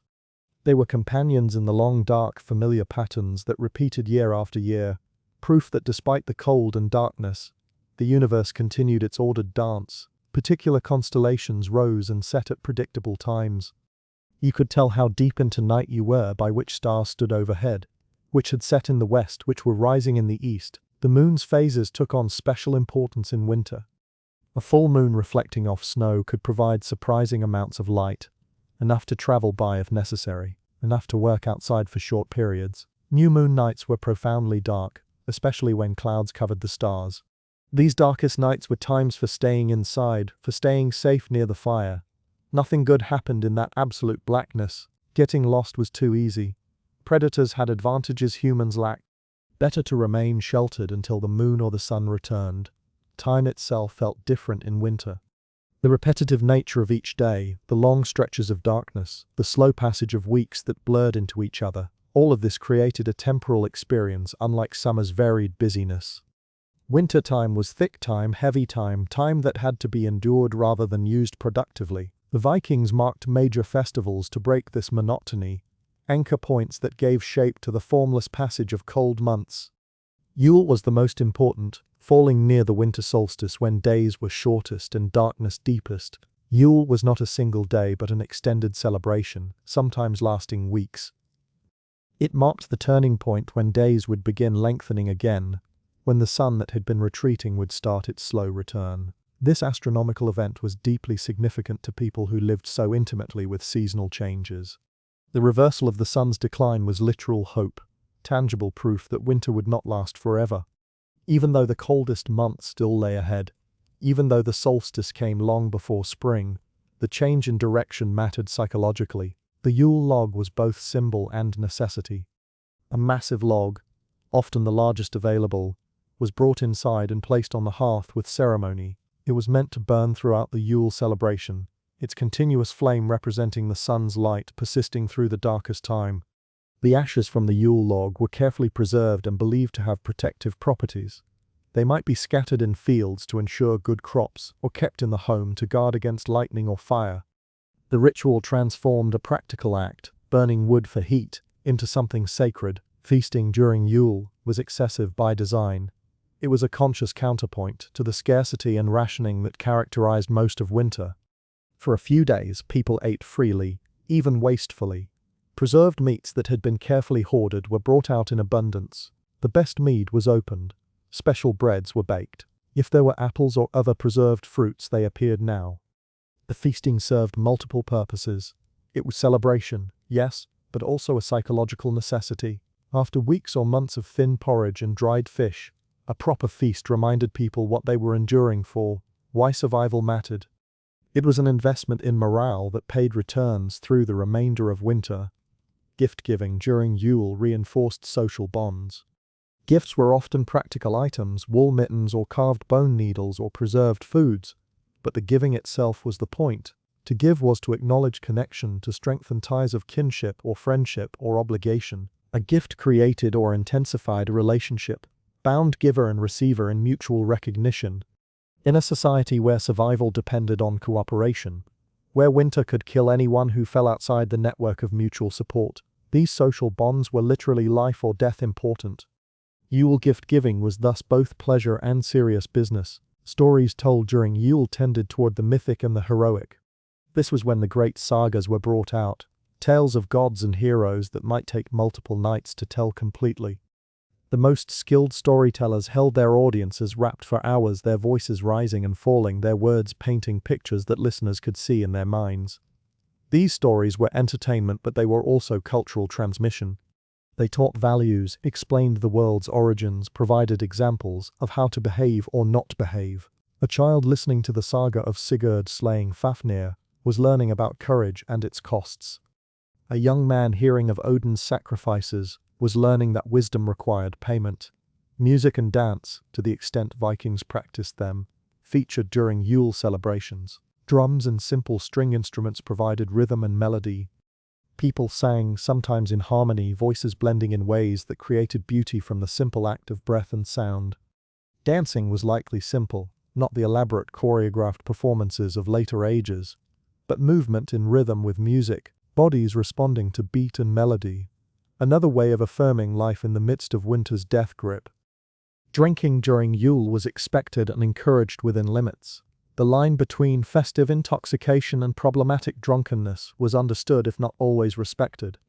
A certain amount of drinking was part of the celebration, loosening inhibitions, encouraging conviviality, making people more likely to laugh and sing and participate fully. But drinking to incapacity, becoming aggressive or unable to function, this was frowned upon. The Vikings valued self-control even in celebration. You drank because it was festive, not because you were trying to escape. For children, Yule was likely the highlight of winter. They received gifts, often simple toys or new clothes. They ate special foods. They stayed up late listening to stories and watching adults make merry. The rules that governed normal life were relaxed. A certain amount of wildness was permitted. Children could run and shout and play with less supervision than usual. This respite from winter's constraints was as necessary for them as feasting was for adults. The religious dimensions of Yule are complex and somewhat obscure. By the time written records were made, Christianity had already influenced Norse practices, blending old and new traditions in ways that make it difficult to separate them cleanly. But clearly, Yule had sacred significance before Christian influence.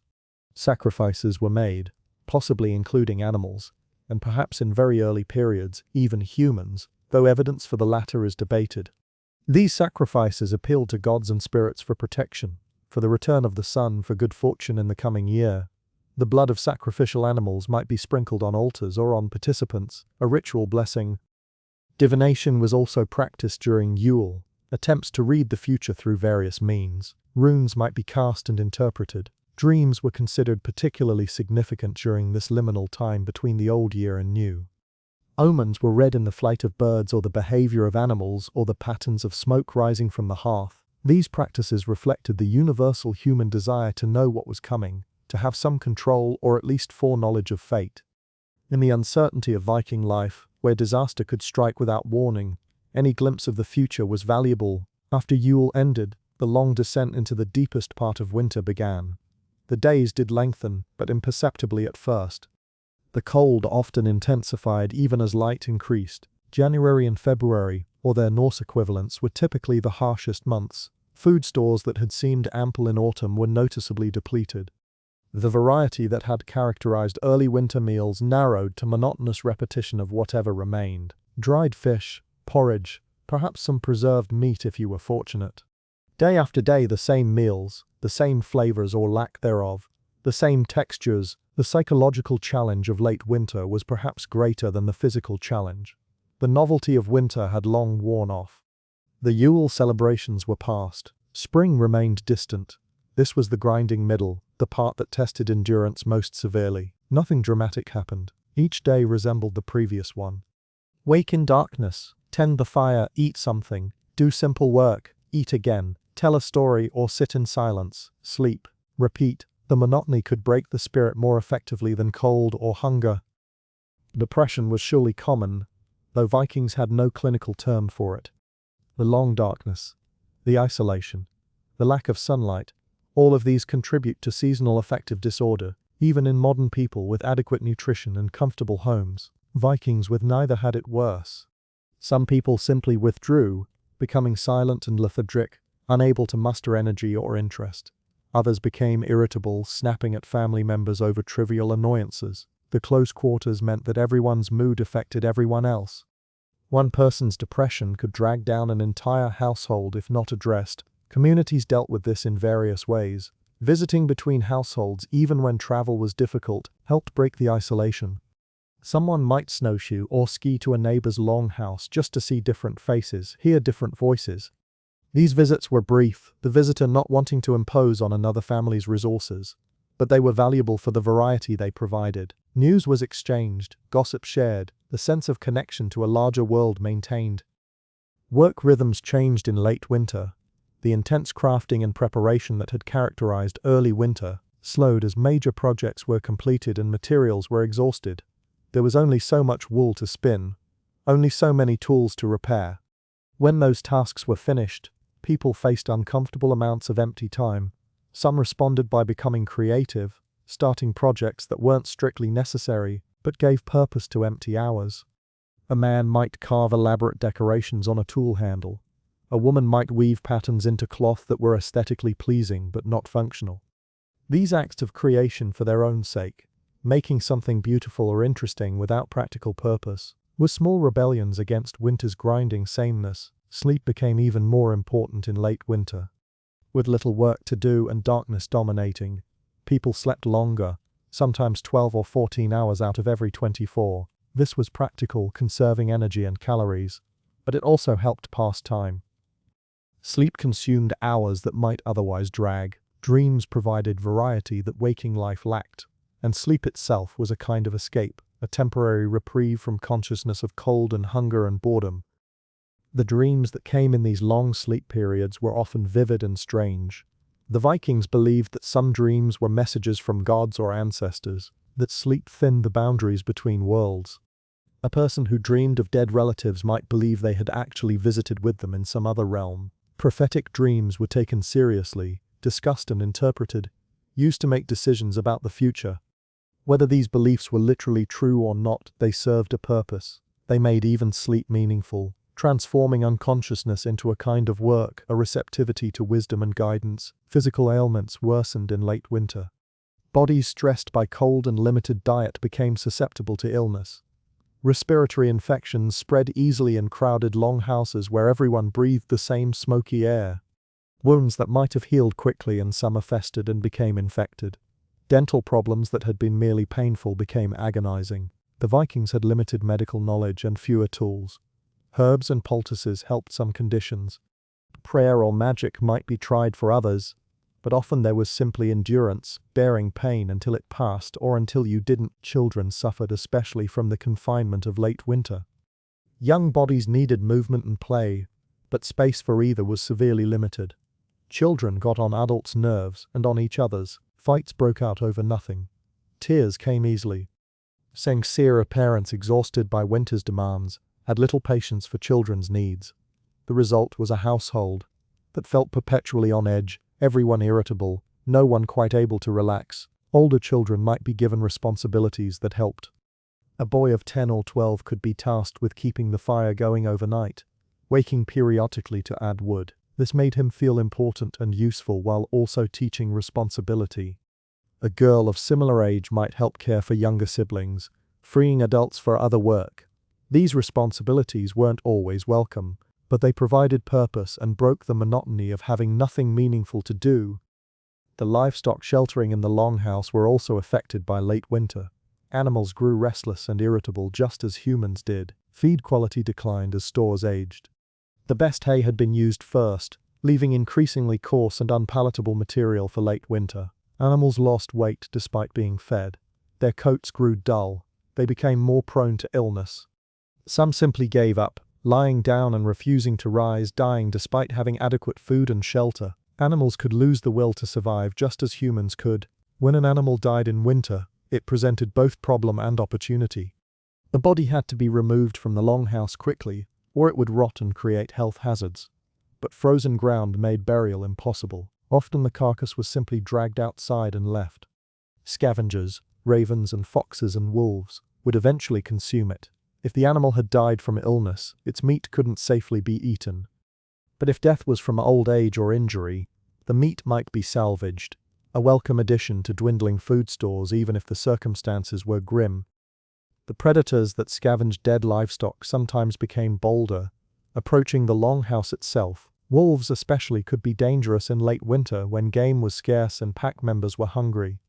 A bold wolf or a desperate pack might try to enter the animal section of a longhouse, seeking the sheep or goats within. This rarely succeeded as Vikings kept doors secured and were alert to danger. But the howling of wolves in the darkness outside was unnerving, a reminder that humans were not the only creatures struggling to survive. Foxes were less dangerous but equally persistent. They would steal anything edible left unguarded, slipping through surprisingly small openings to reach food stores. A clever fox could devastate a family's winter supplies if given the opportunity. So vigilance was necessary even about small predators. Cats, if a household was fortunate enough to have one, earned their keep by catching mice and rats that also threatened food stores. A good mouser was a valuable asset, helping protect the grain and preserved foods that meant survival. The slow improvement that began in late winter was so gradual as to be almost unnoticeable day to day.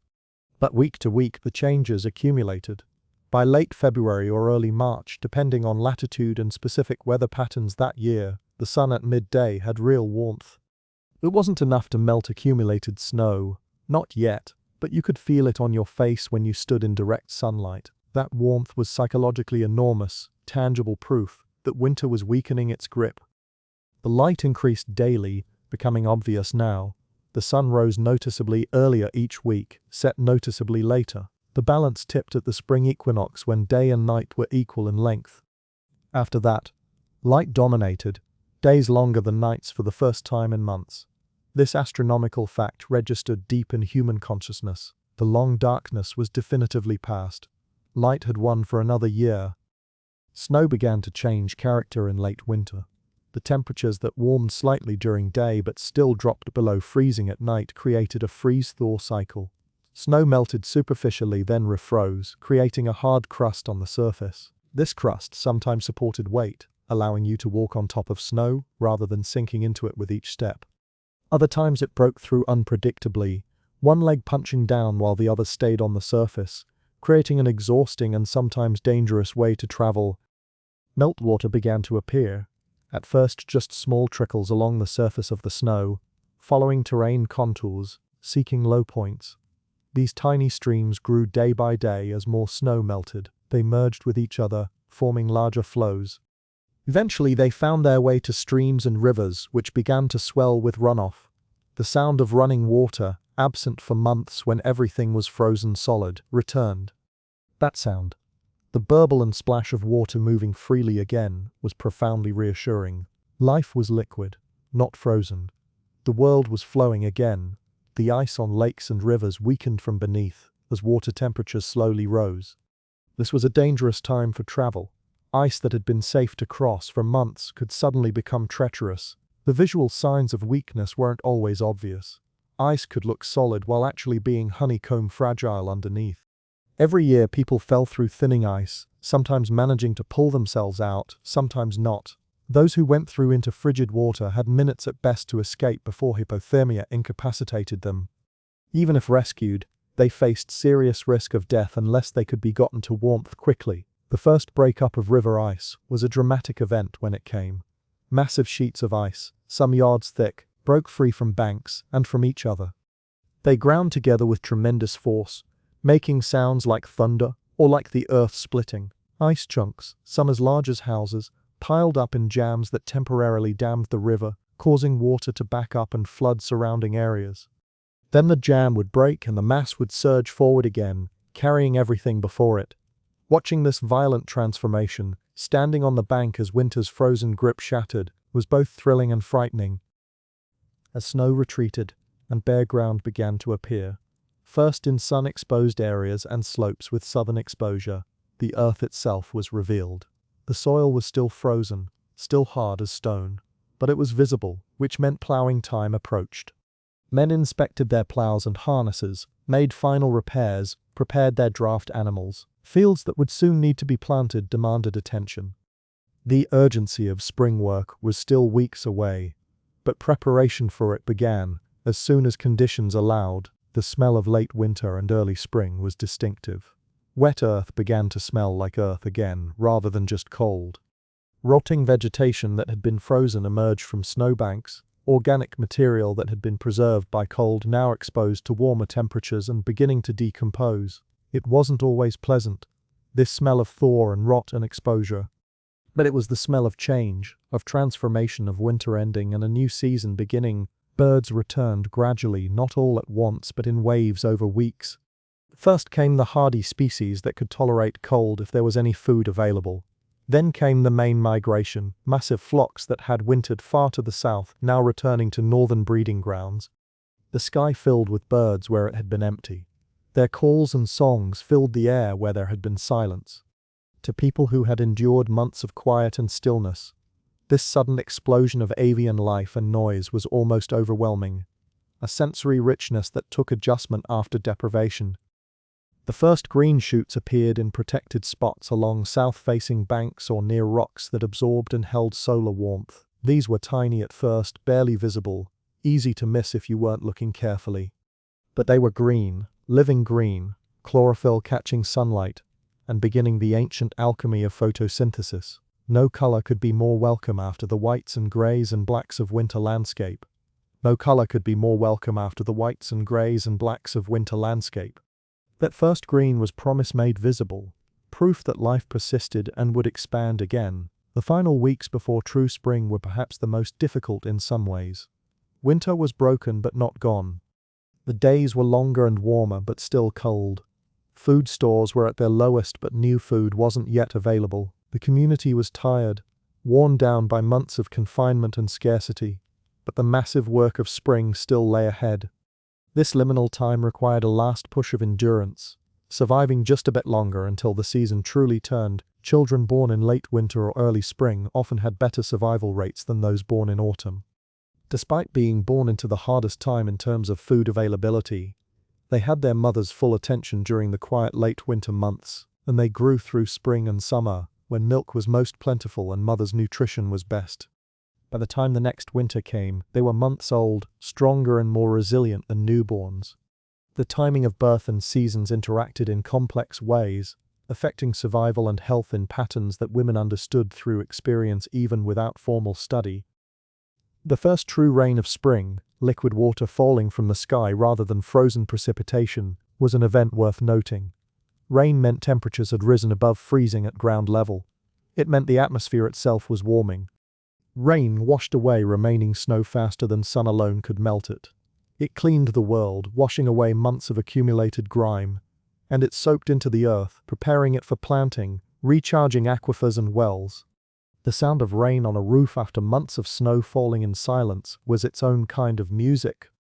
As winter finally definitively ended, as the last patches of snow melted from shadowed areas and the ground softened and the sun warmed and the green spread across the landscape, the Vikings emerged from their longhouses changed. They had survived another winter. They were thinner, perhaps their faces more lined, their bodies marked by months of deprivation and effort, but they had made it.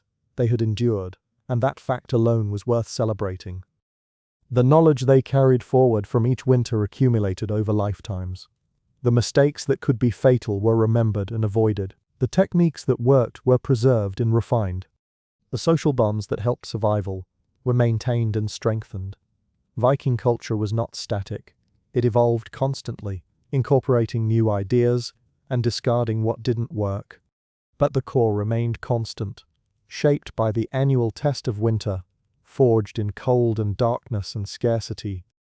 When we think of Viking winters now, from our heated homes and abundant stores, it's difficult to truly comprehend what that experience was like. We can imagine it intellectually, can understand the facts of cold and darkness and hunger. But the lived reality, the day-after-day endurance, the psychological weight of months confined in smoke and crowded space, the physical discomfort of being cold all the time, truly cold in ways that modern life rarely inflicts, this escapes full comprehension. We can respect it, can marvel at it, but we cannot entirely know it. What we can know is that humans adapted and survived in conditions that seem barely survivable. That families stayed together and communities persisted through challenges that would break many modern social structures. That joy and meaning and purpose were found even in hardship. That the Vikings were not superhuman but simply human, facing their circumstances with the tools and knowledge they had, doing what needed doing because the alternative was unacceptable. The legacy of Viking winters extends beyond the Norse people themselves. The descendants of Vikings carried these lessons into other lands and other times. The toughness, the pragmatism, the ability to endure and persist, these qualities influenced the societies they joined or conquered. In places as diverse as Normandy and Russia, Iceland and Ireland, Viking cultural DNA spread and shaped development. The ways of thinking about winter and survival that had been honed in Scandinavia found new contexts and continued to influence how people approached challenges. Even now, in the modern world so vastly different from the Viking age, we can learn from their approach, not the specific techniques, most of which are obsolete in an age of technology and abundance. But the mindset, the acceptance of hardship as normal, the focus on preparation and community, the ability to find meaning and even joy in difficult circumstances. These are human capacities that modern comfort sometimes dulls but doesn't eliminate. They remain available to us when needed. The story of Viking winters is ultimately a story about what humans can endure when endurance is required. It's about adaptation and community and the stubborn persistence of life even in hostile conditions. It's about making peace with circumstances that cannot be changed while working tirelessly to improve what can be influenced. It's about the rhythm of expansion and contraction, activity and rest, abundance and scarcity that characterized all pre-industrial human life, and perhaps most of all, it's about the quiet victories that don't make it into sagas or history books. The family that survives another winter when survival was not guaranteed. The child who makes it through their first winter and then their second and their 10th. The community that maintains its bonds through months of stress and scarcity.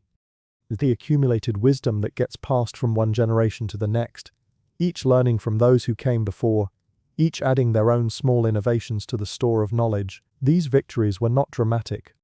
They were subtle, often invisible even to those achieving them. But they mattered more than battles or raids or any single event. They were the foundation on which everything else rested. Without successful winter survival, nothing else was possible. No voyages, no settlements, no culture. Nothing. Winter survival was the prerequisite for Viking existence. As we close this journey through Viking winters, the fire burns low, shadows deepen, and the cold presses close. But within the warmth of shared stories and remembered endurance, there remains light. The Vikings faced their winters and survived them, year after year, generation after generation. They left us evidence of their lives in archaeological remains and fragmentary texts. But perhaps more importantly, they left us an example of human resilience and adaptation. They showed what was possible when there was no other choice. When giving up meant death and persisting meant life, the winter that shaped them is still winter. The cold that tested them is still cold. The darkness they endured still falls each year. But now, across centuries, we can look back and see them clearly. Families huddled around fires, children listening to stories, men and women working in smoke and shadow, communities bound together by necessity and choice. People finding ways not just to survive but to live, to love, to hope, to continue, and in that continuation, in that stubborn refusal to let winter win, there is something deeply moving, something that speaks to the best of what humans can be. Not perfect, not without flaw or failure, but persistent, enduring. Carrying forward the light of life and culture and meaning through the longest darkness. Knowing that spring will come again because it always has. The Vikings survived their winters. In doing so, they became something we still remember, still study, still learn from centuries later. The tale of Viking winters completes its arc, returning us to warmth and light and the promise of renewal. But the lessons remain. The example persists, and the memory honors those who faced the cold with nothing but wool and fire and each other.